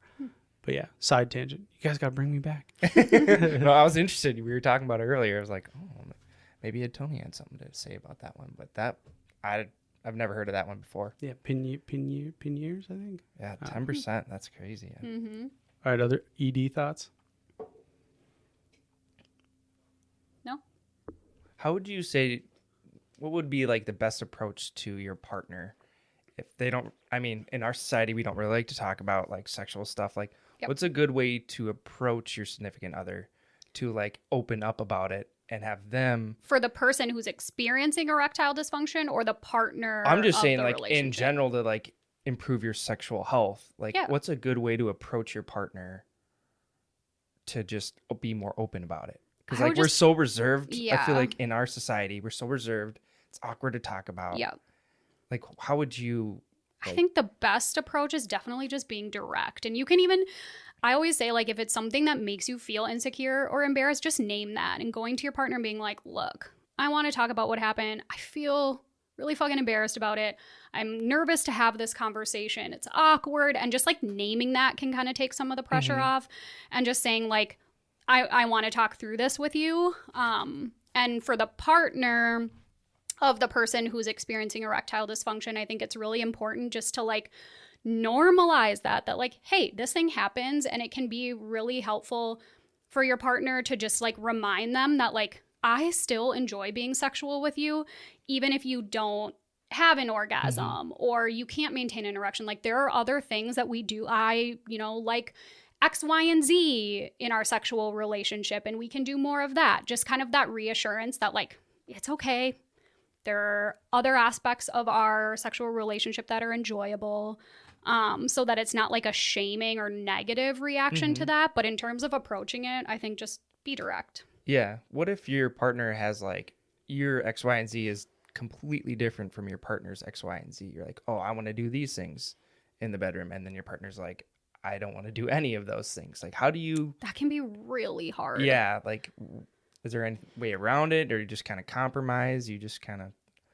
I think that would be an area where I would encourage people to like do some couples counseling, because it's really helpful to have like a third party kind of like directing some of those conversations and knowing what questions to ask. Because if you're like a lot of people, you're like avoiding that, or you might be too embarrassed to say, these are what my sexual fantasies are. This is what I desire in our relationship. And sometimes people feel pressured to like engage in that behavior, even if they don't want to, or, you know what I mean? Like there's just a lot of dynamics that go into that. So I think if you're discussing that with a therapist, it's probably the best approach.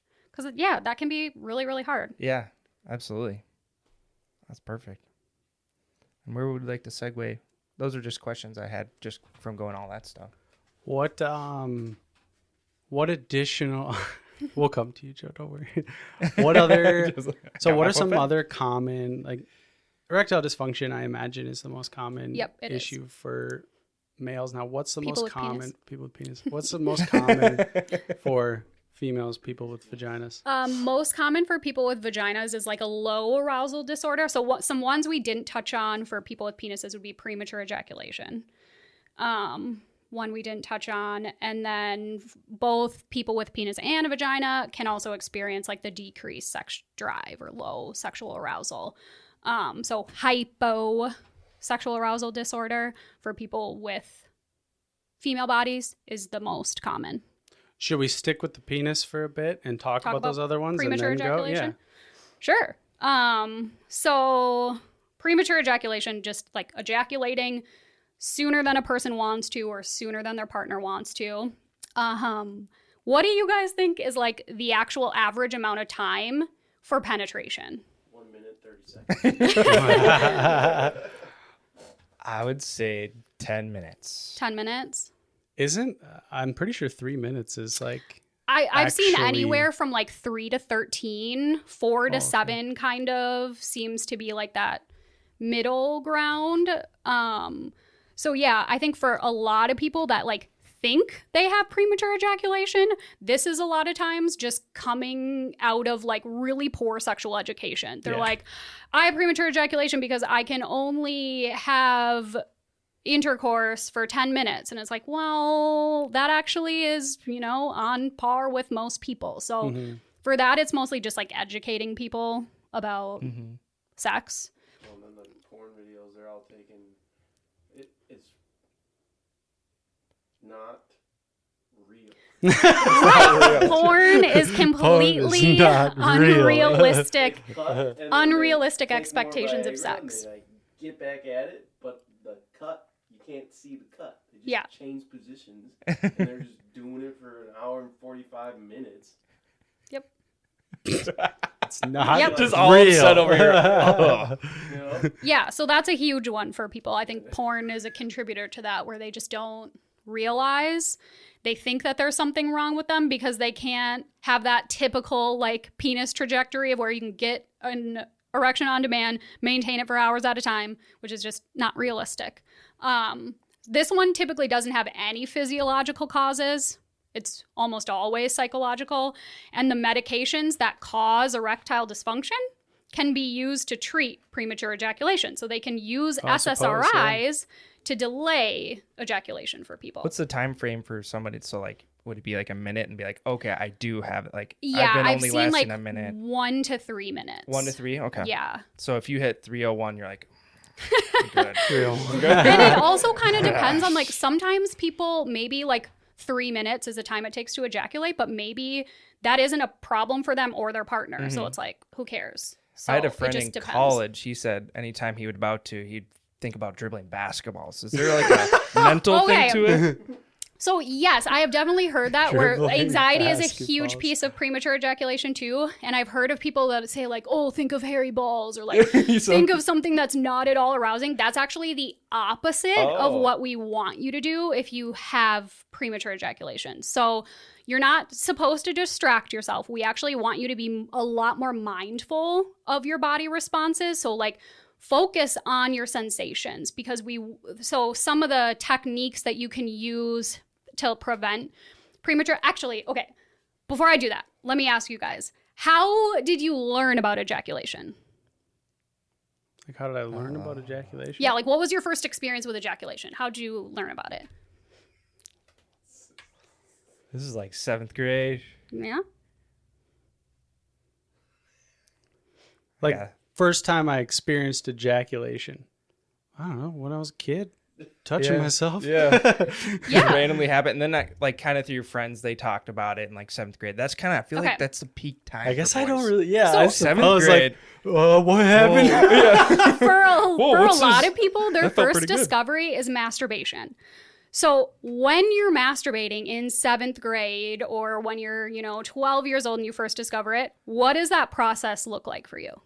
Is it something where you're like slow and you're trying to enjoy yourself and you're comfortable and you're like, I need to fucking get this over with quick so I don't get caught. Like my mom better not walk into the room. Like you're trying to be fucking quick about it so you don't get caught.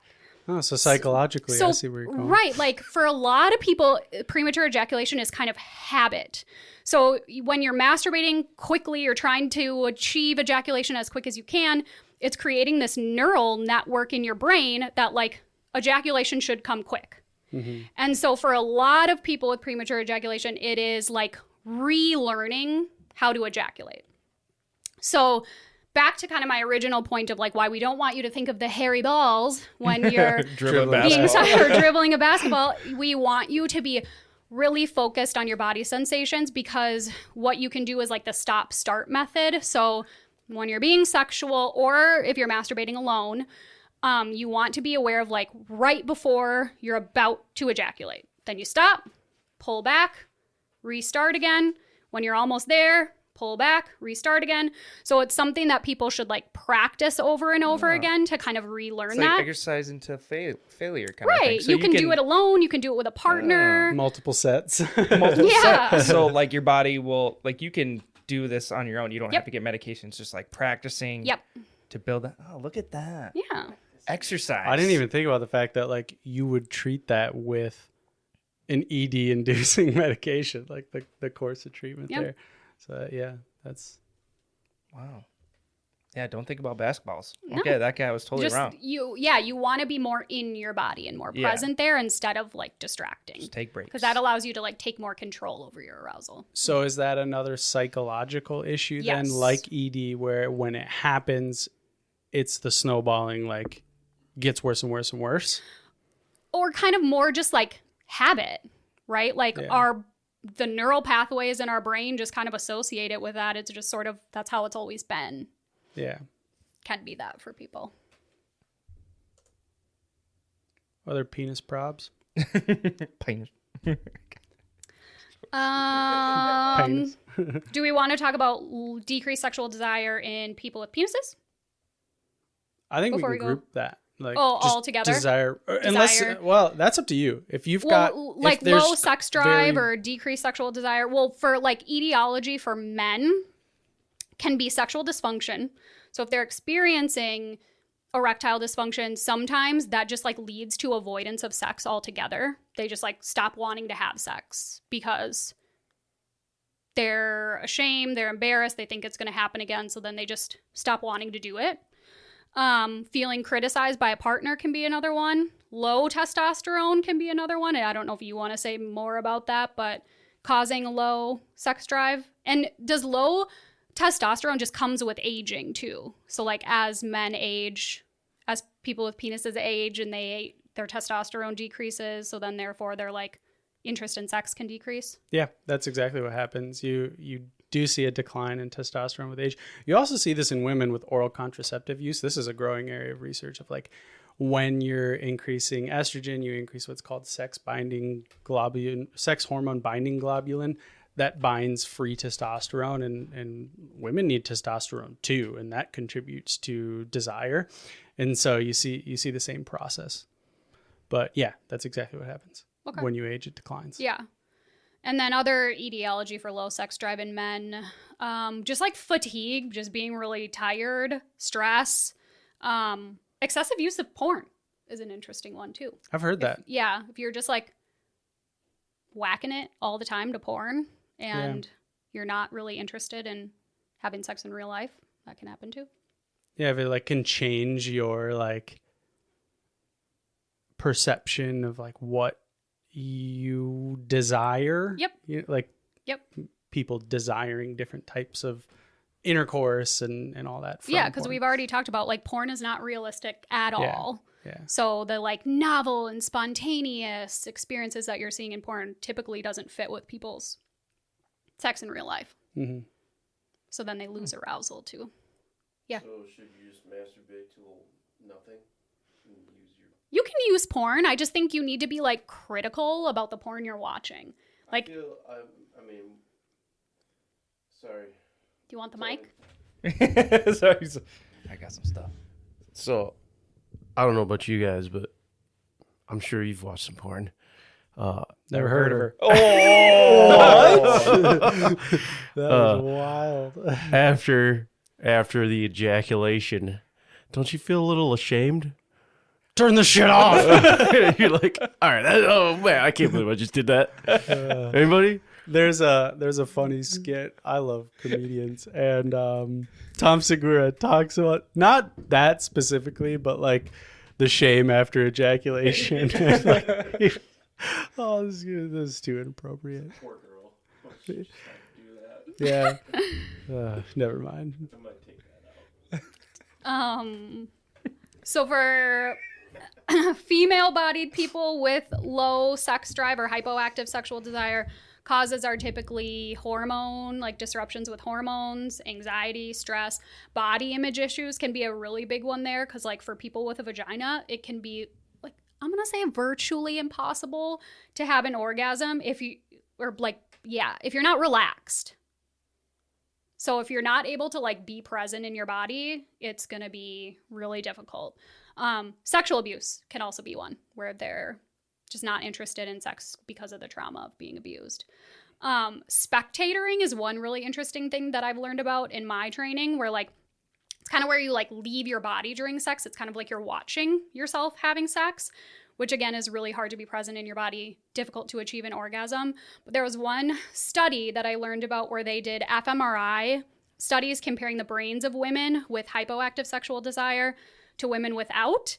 And there was increased activity, and I'll probably say this wrong, but the medial frontal gyrus and the interior frontal gyrus, which is associated with heightened attention to self and others' mental states, and then suppression of emotional responses. So that's kind of that, like, spectatoring piece. So there's this thought that maybe for female-bodied people with hypoactive sexual desire, those regions of the brain that are responsible for self-monitoring are lowering their ability to be responsive to sexual stimuli.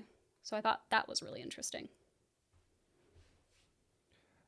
One of Reed's Reddit. Luke's like, I don't know about that. Well, no. I'm trying to piece together what you just said. Like, So, like, the parts of the brain that are responsible for, like, attention to ourselves and attention to other people are, like, heightened in female-bodied people with hypoarousal. So that spectatoring, where they're kind of, like, watching themselves being sexual during sex, could be what is contributing to, like... Define watching. Like, does this mean, like, filming, or you're, like, no, feel outer like body? You outer feel body out experience. of body. Oh, You're okay. like, I was like... You're, like, watching yourself. yeah, I get you now. Okay. So... Joe, I think this is a section, like Riley said, to cut out when, like, I'm having to ask questions for you to specify, because the listeners might have totally understood you. But what you just said is, like, people who have an increased capacity to, like, perceive their own or someone else's emotions are the population who is hypoaroused? Yes. That seems counterintuitive to me. In brains of women. And so it's also the parts of the brain for suppressing emotional responses. So I think the idea there is they're basically not present. Gotcha. They're not present in the sexual experience. They're in their head. They're thinking about their body's experience. They're thinking about their partner's experience instead of, like, in the arousal state. Yep. Does that make sense? Yep, it does. Okay. Then the only other dysfunctions I had on my agenda were sexual pain disorders. So this is typically, I don't know if, like, you have know of anything different, Luke, but for me, when I think of pain disorders, it's usually people with vaginas. I don't know of any pain disorders of people with penises, but it's typically, like, with penetration. Yeah, the only other thing I can think of is, like, the penile fracture. Yeah, okay. But yeah, no. So for sexual pain disorders and penetration disorders, it's essentially, like, involuntary contraction of pelvic floor muscles. So any type of penetration is extremely painful for the person with a vagina. Sometimes it's to the point where, like, even inserting a Q-tip is extremely painful. So there's a difference between, like, long-term, the person's experienced that with their first penetration, which could be, like, inserting a tampon, or there's acquired. So they've previously, like, had a time where they've been able to enjoy penetration, or it hasn't been painful, and then it comes about. So this can have a lot of medical causes, like frequent UTIs, infections, fibroids.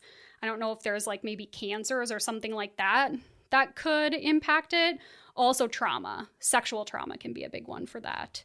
And then one thought that I had is just that, like, how difficult that can be to treat medically, because I imagine that to diagnose, you have to do some sort of exam, which would be like inserting a speculum, which would be extremely painful. So, like, how do you even...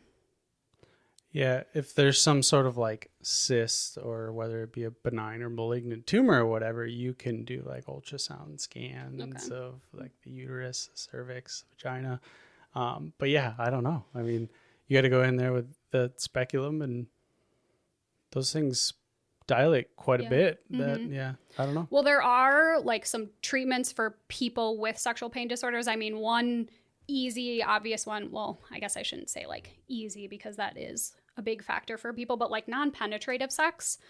But sometimes people want to have penetrative sex, so that isn't, I guess when I say easy, that probably wasn't the right word. But pelvic floor therapy, physical therapy, I don't really know what that entails. I just know that's something that people get referred for. And then what about muscle relaxants?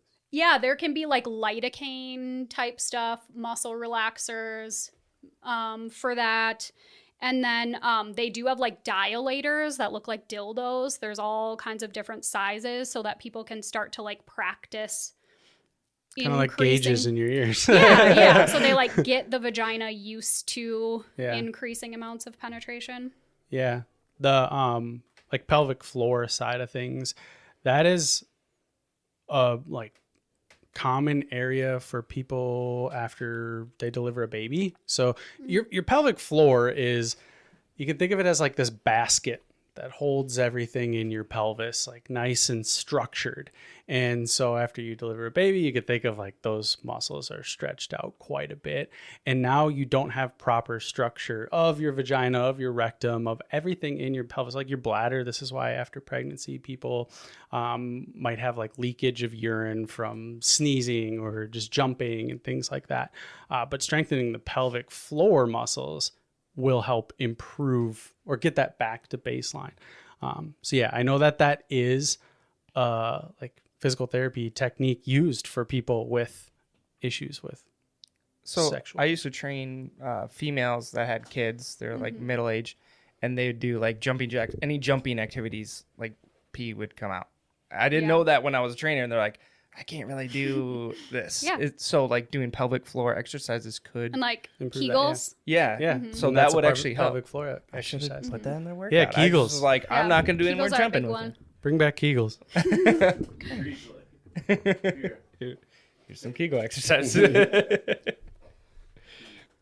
That's a fun word to say. I gotta see if I had anything else. I can jump into my Reddit reads. I just got one good one, and I think this would be a good segue. But I feel no sexual desire for my partner, and it makes me feel empty inside. I feel like I'm failing, and it's causing arguments. And I shouldn't laugh. I just looked at Luke's face. Oh, looked at Luke's face. Laugh, so. Just kind of segue from like. Okay, repeat the. I feel no sexual desire for my partner, and it makes me feel empty inside. I feel like I'm failing, and it's causing arguments. And she kind of goes to say, this is a female who wrote this on Reddit, and she said, I cannot bring myself to sleep with him. I enjoy the physical sensation of sexual contact, but I have no desire to initiate it. Do you have any like words of advice for this person, or like how they can get over that? Or what if we turn that into a case study of, let's put an age to this individual and say, hi, I'm 18. Oh, okay. I'm an 18-year-old female with low desire. I don't have the urge, and like, which is basically what you did. Sorry, Rita, I just cut you off. Yeah, so this person is 18 and their partner is 22, and they just feel no sexual desire, which I feel like during that age group you would have a lot more compared to like somebody like older when it kind of decreases. Do you have any advice for? Well, I would want to know a lot more information. I would probably ask that person, like, how long has that been going on? How long have they been in a relationship?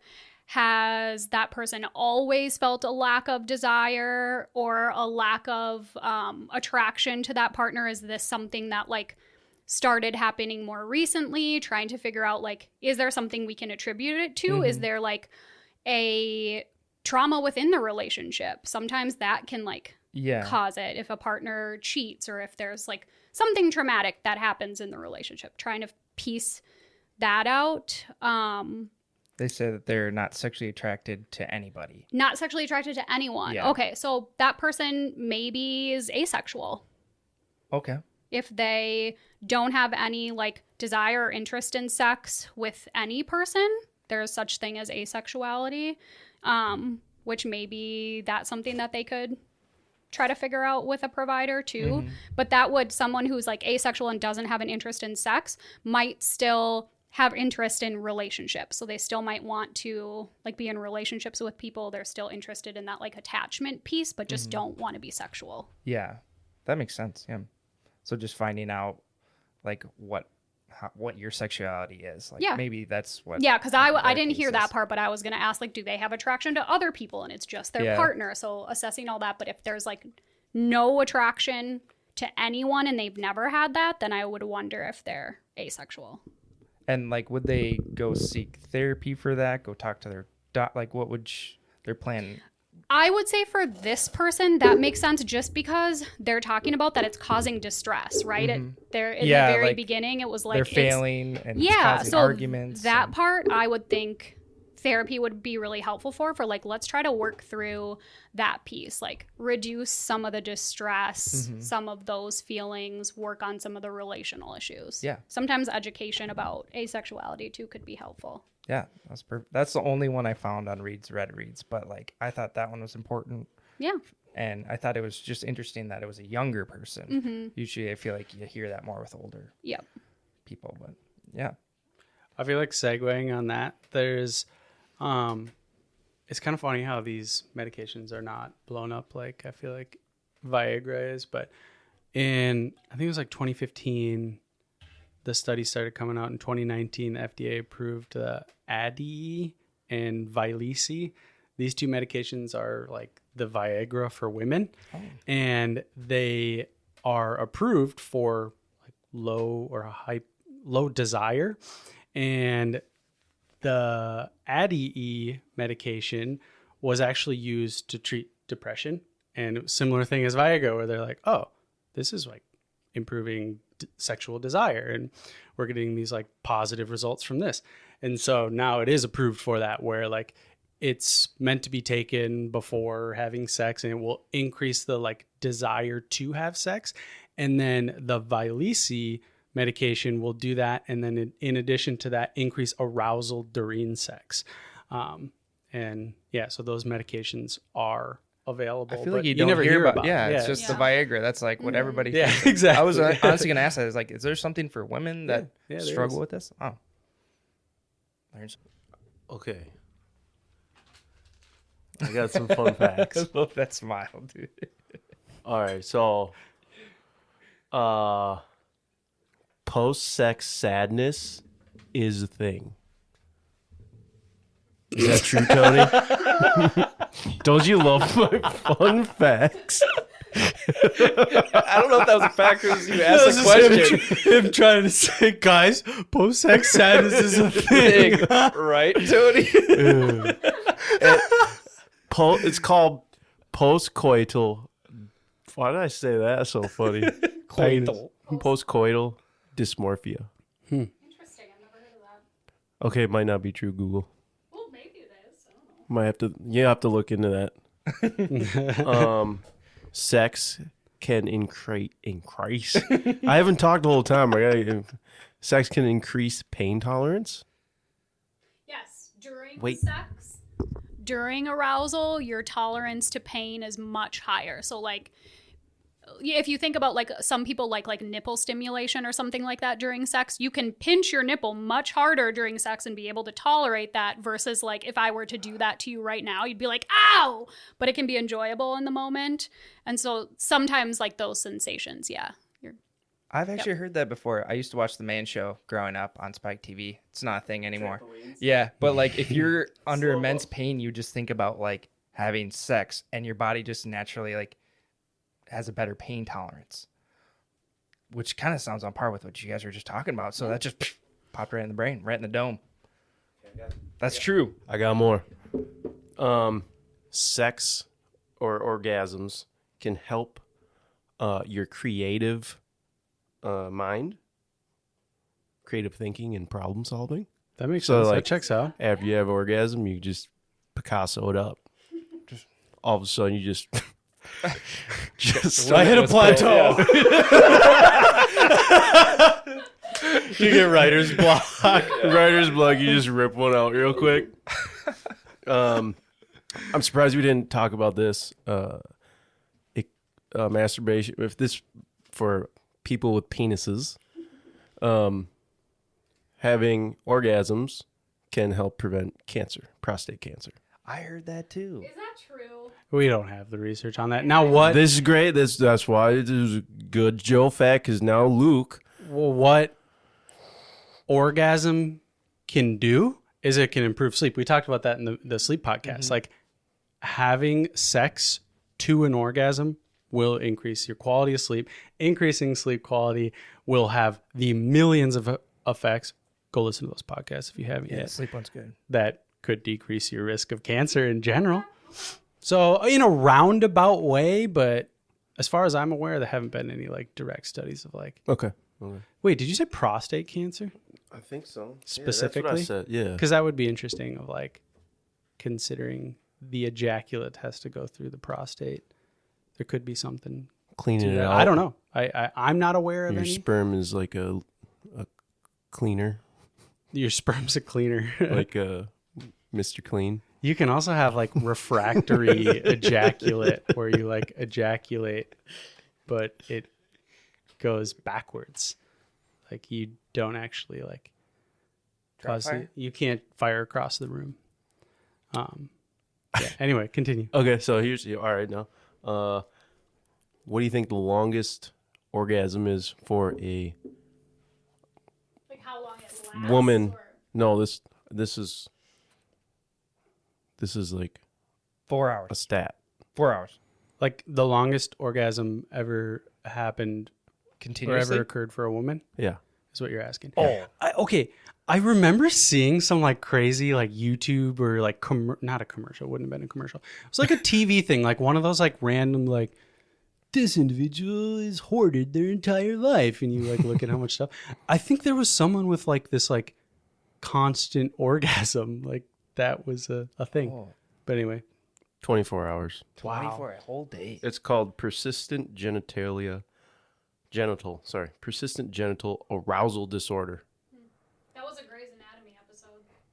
yeah, like I know that like exists where people will have like unexpected orgasms and like This one kind of goes with it. How many orgasms in an hour somebody had? Like A the woman. record. Another woman. 30? Try again. 60. More? 60. Yeah. Try again. oh yeah, up or down? 47. Oh, 134. wow. Hey. Jeez. All right, this is the one.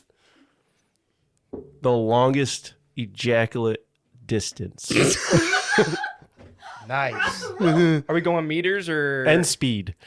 Oh my gosh. Velocities in there? Are we doing metric or feet or Feet. okay? 10 feet. 10 feet. I'm going to say 4.5 feet at 3 feet per second. 10 yards. 18 feet 9 inches. Oh. And the speed. Strong ejaculate. How The do they, speed. It was they probably clock like the 20 speed? feet per They second. got one of those speed guns.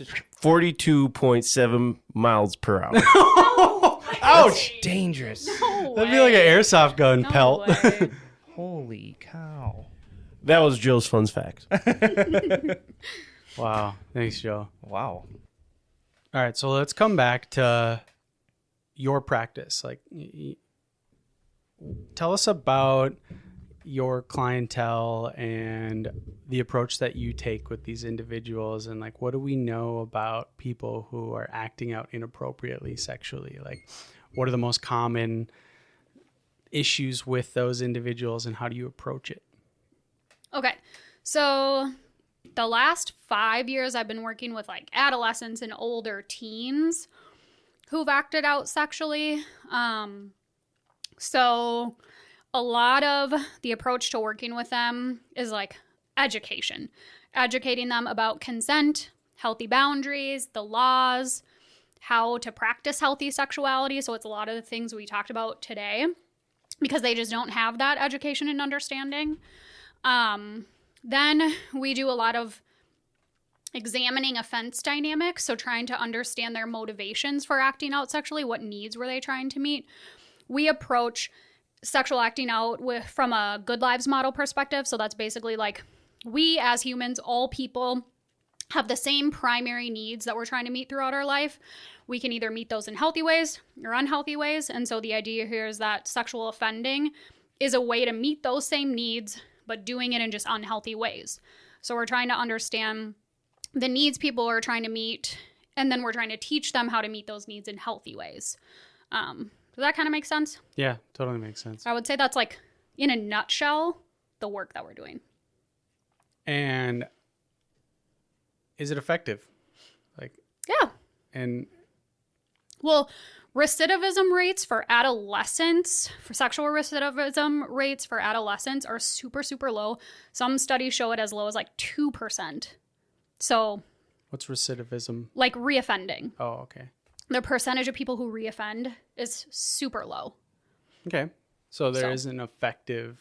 But that's even like without treatment. Most of the time, young people who are acting out sexually aren't going to do it again. Or if they are reoffending, it's going to be in like non-sexual ways primarily. So. Sure. But I think it's effective. I mean, we track outcomes for our program just in terms of like follow-ups, 5-year follow-ups, how many of our clients reoffended. I don't have that data in front of me, but how many reoffended sexually, non-sexually. But we'll also track risk reduction. And I think our last outcome was like 80% of the clients we worked with completed successfully. There was a significant reduction in risk from when they entered programming to when they left programming, an increase in skills around self-regulation, education around sex, all those things. That's all interesting. Now, with somebody who is leaving prison and going to this like residential area, like, is there now, like, are you working towards a transition process to get them out of that residential facility? And what does that timeline typically look like? So I'm going to speak a little bit about like my previous experience in residential because we haven't had our first clients yet in the new program. Sure. Interestingly though, like Alpha Human Services, which is where I started my practicum, I worked there as a therapist. That's the residential. Our current program at Steps for Change is the exact same house that was bought. So I'm doing full circle with my career, but that's like the only city, county, like government approved location in Minnesota where they'll like allow a residential. So it's exact same location. Those people, so right now this used to be like a 23 person residential program. The new program is only 7, so significantly smaller. So the clientele that we're accepting, we have to be we're much more limited in who we can take. And so Department of Corrections wanted those beds to be reserved for like the highest risk people. So primarily the people that are coming in, they're going to be assigned a level 3 sex offender. They're, may have prior failed treatment experience. They might have reoffended in the community. So typically they're like more higher risk than people who would definitely be in like an outpatient setting, but maybe people that I worked with in the old residential program, just because we don't have the capacity for as many people. What that program is, so we have our estimate for in-house, the residential part would be, I think, 13 to 15 months. And they move through different phases. Each phase of treatment has different goals. So when they first come in, we're doing huge assessments like personality inventories, risk assessments, social history information, psychosexual history information. Like it's hours and hours of interviews to get all these histories for people, trying to figure out treatment area, like goal area focuses. So assessment's a huge piece of treatment, getting to know them and just their histories. Educating them is kind of similar to adolescents, just educating them about sex because they typically don't have that education. Another phase is examining their offense dynamic. So just like with the adolescents, we're wanting to understand why they've engaged in criminal behavior before. With adults, like there are differences between working with adolescents and adults. We don't predict risk with kids just because that recidivism is so low. It's like statistically insignificant if we're predicting risk on a 2% recidivism. For adults, we do predict risk. We would say like this person is at a high risk of reoffending based on different assessments that we use. Sometimes for adults, in my anecdotal experience, they can have a lot more ingrained cognitive distortions just because they've had a lot more life history of offending. So there's like those built-in distortions of like people ask for sexual, like if they behave in a certain way, if they dress a certain way, that they're like looking for sexual attention. Sometimes if they're being sexual with children, there's a lot of distortions around the kids like enjoying sexual contact, asking for sexual contact. So there's a lot of like distortions and enmeshed thinking that we really have to pull apart. I'm kind of going off on a lot of side tangents, but that's what we do here. That's what we're all about. Other parts of treatment are like building empathy, perspective taking skills, doing a lot of their own work around like self-esteem, values, because a lot of people experience intense shame for their behaviors, or they have like really significant past traumas that impact them. And so we're trying to work through those. And then the last phase is like all about transition planning, reintegrating them into the community. How are we going to do that safely? So there's this built-in part where we're kind of helping them plan for jobs, plan for independent housing. And as they're transitioning in the community, they're still participating in therapy. So we can kind of check in with them on like how that's going. Does that answer your question? Yeah, that answers my question and then some. I just like picturing that setting. I would have such a hard time getting rid of my own biases towards these individuals. I have no idea. Like that, like how do you do that? I don't know. That's what everyone says. Yeah. People are just like, oh, that must be such hard work. And to be honest with you, it isn't for me. I think it's really easy for me to have empathy for the people that I work with and just the experiences that they've gone through.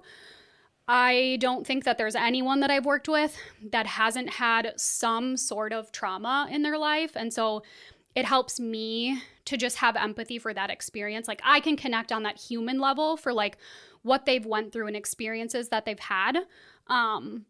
It also really helps if they're like willing to take in feedback and like willing to work. I think for me, my personal like bias and struggle is for people who just really like don't think that they need to do anything different. They're not willing to work to change, and that can be much harder. As long as people are willing to say like, yeah, what I did was fucked up.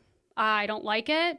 I want to learn how to do things differently. I can always work with that. And what would you say the percentage is, like people that are willing to make a change to not like 50% or less than that? Oh gosh. People that are willing to change?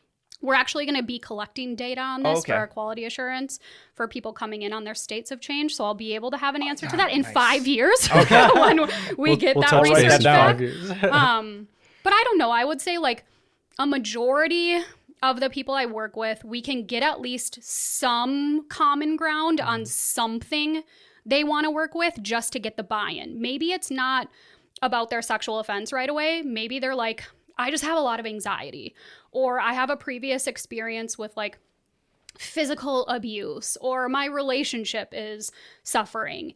And we can agree to like work on those things. And then I can at least get some buy-in from them. We can build trust. We have a rapport. And then I can start to say like, okay, let's talk about your sexual behavior now, because that's, ended up in you being here. And that's going to impact so many areas of your life and your health and your well-being. So like, we got to talk about it. We got to address it. Yeah. It's good to know that those places and people like you and facilities like that exist, because I had no idea until you became my sister 30 years ago. Do other states have similar programs? Are we like the first to do this, like have a house for them, or are we kind of late to the game? In terms of like residential outside of prisons, I don't know. I don't really know of any. Outside of prison to kind of integrate them into society, make sure I they know don't that reoffend. the residential programs are pretty rare. Pretty rare. Okay. Yeah. Outside of like prison settings. I don't know off the top of my head like how many exist or what that looks like in other states. Though. Okay. Just curious if that was something that was already been implemented. We're late to the game, or if like this is like groundbreaking. Like we need more. If this like works, like will this just take off like wildfire, and this will be good for everybody? Well, Alpha, the program before ours, like had been in existence. I want to say like 50 years. I don't know. Like that had been a program for a long time, and there wasn't a big push for expansion. I think a lot of it is like, so you have to get like city permission, county permission, zoning. People like you guys talked about bias and stigma you have toward people who commit sexual offenses. Like think about if we came into your neighborhood and we're like, hey, this house right here, we're actually going to house 10 people who've committed sexual offenses, maybe against children, maybe against adults, all these things, failed treatment before, they've been in prison 3 times. They're going to be next door to you. That'd be tough. You know, people are like, no, I don't want that. So there's a lot of like resistance, I think, from communities that makes sense. For that. Yeah. Even though like registration, so people who come out of prison, they're assigned a risk level, like level 3 sex offenders, for example, have to notify the community. They have what's called community registration, predatory offender registry, where you can like look people up online. People think that that's going to keep them safer, but research says that it's really like not effective at doing any of that. And it's really super harmful for the person who has to register. They're not able to get certain jobs. They're not able to get housing. Like it's really, really restricting and limiting. And it just prevents them from like living a healthy life in the community. Yeah. I could see that being like a slow moving field. Hi, Kato. Hi, buddy. They needed like a German Funkendonkel trial. Actually, Patty Wetterling, if you guys remember like the Jacob Wetterling. Patty Wetterling speaks at our conferences almost every year and pushes for getting rid of registration, which people would think like, wait, her child went through this, like, and she's advocating for people to not have to register, and she's really important to our field too. Interesting. Yeah. What other, so before we like summarize stuff, like what cool areas of research just in sexual health, like any other updates that are super interesting or that you find fascinating within the field? One thing I was going to talk about today, but we kind of didn't have time, in an area of research I'm really interested in is Dr. Debbie Herbennick's research out of Indiana University or University of Indiana. I'm not sure which one. And she's looking at just kind of like different sex trends in college populations right now.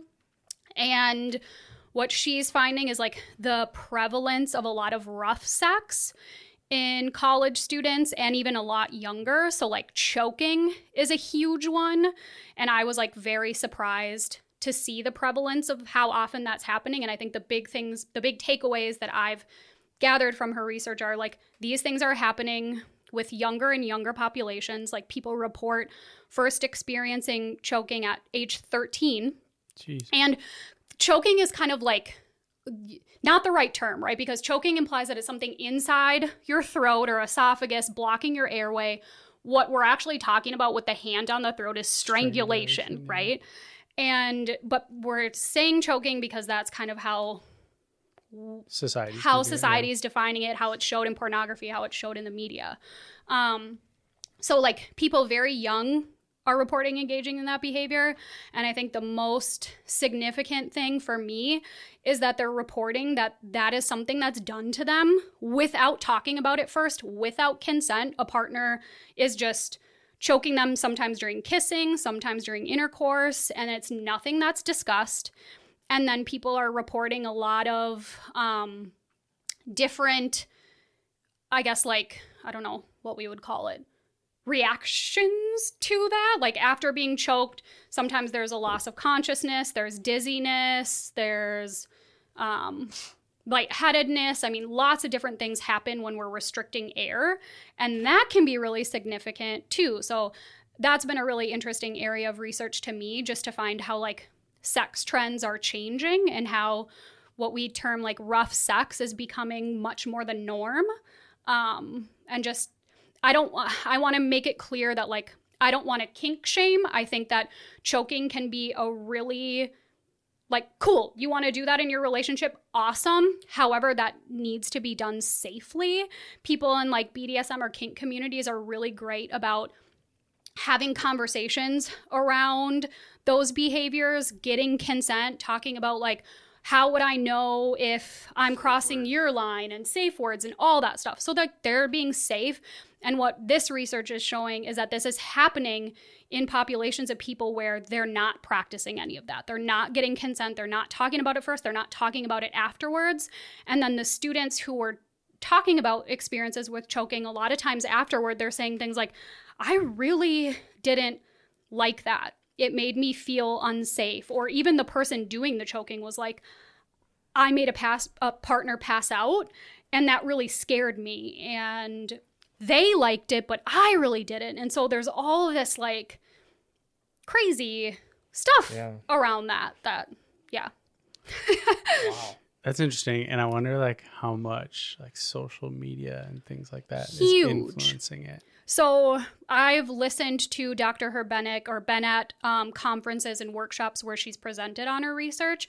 And there was one conference I attended where she was just showing all of the like social media stuff, like GIFs and images and all those things that talk about choking, and all these really popular TV shows and movies that are showing it. So it's really normalized for young people, and I think that is a huge factor. They don't show, well, and porn is another big thing, but they're not showing how to safely engage in that behavior. And then people just think you're seeing it in porn and you think, oh, people really enjoy this. Yeah. It's a lot of like male-bodied people doing that to female-bodied people, and that's what you see in porn. And yeah, you could see the like adverse effects, which is, I think the word with reaction, you're saying like there's like harm neurological. Yeah, I mean you're depriving your brain of oxygen. Yeah. And if you think about like how often people are reporting engaging in that, if you're like losing consciousness and that's something you do every time you have sex, like what long-term impact is that going to have? That was kind of like that space monkey thing, you know? People like, they would like purposely, like kids would do that when we were in high school. Like they would just like choke themselves out to like pass out. Like that's scary. Like, kids died from that. Yeah. Like, super scary. Yeah. Trends are crazy. So if that's what you're into, just do it safe. Yeah. So definitely that's the new thing.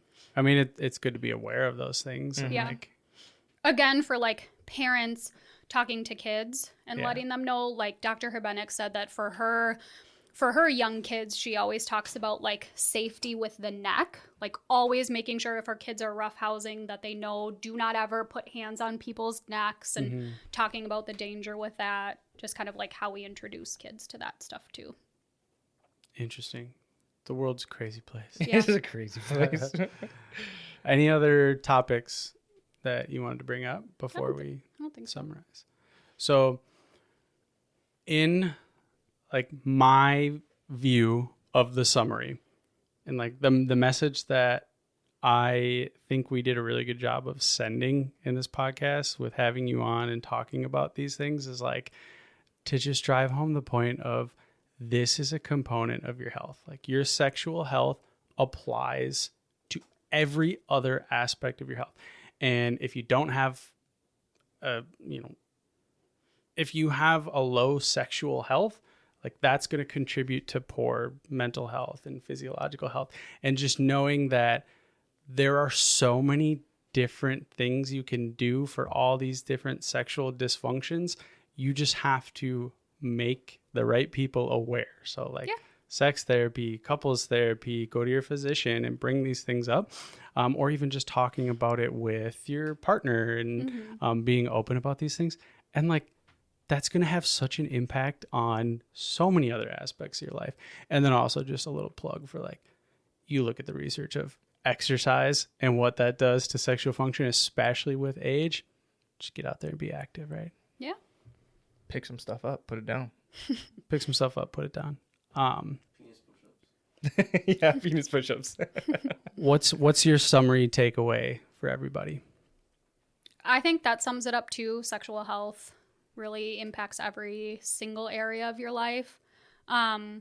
Maybe too, like if you are experiencing some type of sexual dysfunction, like normalizing how common that is and recognizing that like there are a lot of things that you can do that doesn't have to be impacting you negatively forever. Like you can work on that. Yeah.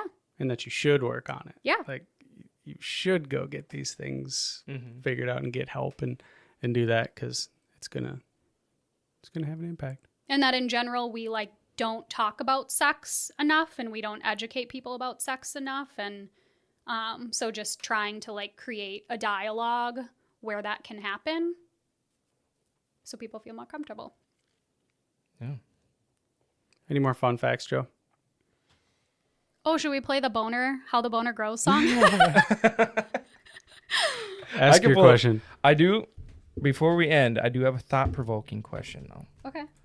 I don't know if it's top tier, but I found one. I like this one a lot.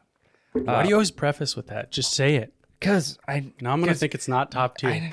I know, because I know. I'm just downgrading it, so then you're like, oh, that was a good one. Reading, I'm like, oh. Would you rather lose all your memories or never be able to make new ones? Joe's gonna answer first. Joe looks like he's ready for this one. What was it? Would you rather lose all your memories, like all your past memories, or never be able to make new ones? That's a tough one. Yeah, because like there's a lot of good old memories. Yeah, like wedding day and stuff, but then like. But okay, wait. So wouldn't new memories be old memories? That's what I was just gonna say. I think my answer is I would rather lose all my previous memories. Yeah. Because then with forming new memories, I could be like, yo, what was I like as a kid? And then like looking at pictures and looking at that. That's and exactly what I was going to say too. Cause like, yeah, for sure. All right. Yeah. Cool. So we're kind of all on. What do you think, Tony? Yeah, that makes sense So to me. we'll lose all our old I ones. was going to say that I would want to keep my old memories though, until I heard your guys' explanation, and then I agree with that. If that were like a line of like, you can't know anything that happened prior to this moment, then that would change things. Let's do that. Let's like, you can't relearn anything old. You can't ask that question. You have to just go from now on. But wouldn't every day be an old memory at the end of the day? Well, yeah. But it's starting from like today. From like starting today. Today, you can remember everything going forward. Or you can't remember anything. And you can't go back or learn anything from your past. What would you rather do? I still got a lot of life ahead of me. Yeah, right. I'm gonna remember new things. I still keep my new memories. I think I'd keep that one. Yeah. All right, now look up the boner song. I got it. You got it? Yep. There's a video to go along if you're interested. Joe, you could This literally is just from- put it in the podcast. This too. is from amaze.org. This is where we like to like refer parents for like how to educate kids around sex because it's like developmentally appropriate stuff.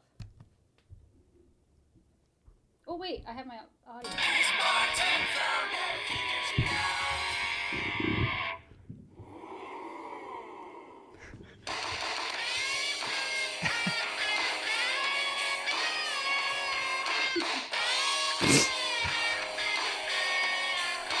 Allie's probably like, what the heck is going on?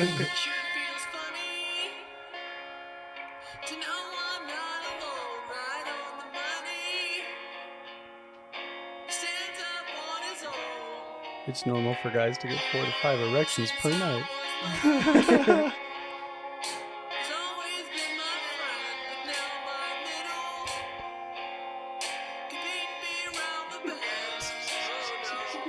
That's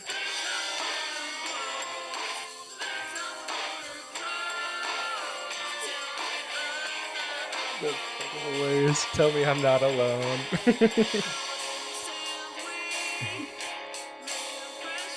Pushed over the sandcastle.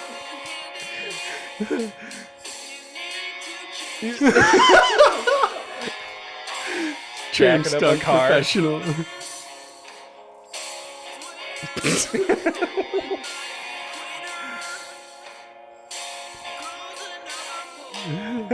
My equator grows another pole.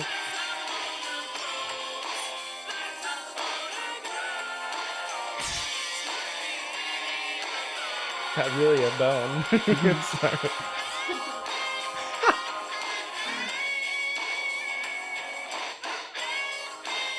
Fills with blood.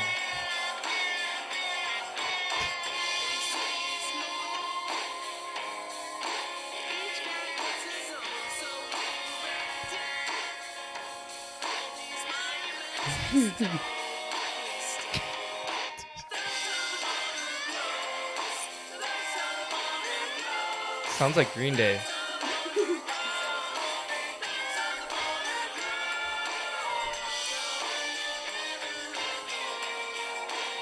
The next video coming up, masturbation, totally normal.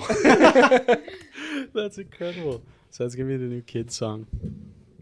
Let's go tuck our boners in our belts. Tuck our boners. All right, well, thanks for coming on, Toni. Yeah, thank you, Toni. Yeah, thanks for having me. I think this is going to be a cool topic for people. A little change of swing here, but also totally applying to the underlying kickback science concept. I was a little nervous coming on today, not going to lie. Because we're talking about sex. Sex is just something that I don't really talk about. Yeah. Nor does anybody talk about, but feel better. Now we're going to share our discussion with the world. Yeah. I'm going to miss you guys. I miss you guys too. Thanks again for tuning in to the Kickback Science Podcast. We love talking science with all of you, and if you feel the same, you can support us by subscribing, hitting that like button, and giving us a follow on our social media pages. Don't forget, you can submit questions through our website and in the comments section of all our social media. Have a good one, everyone.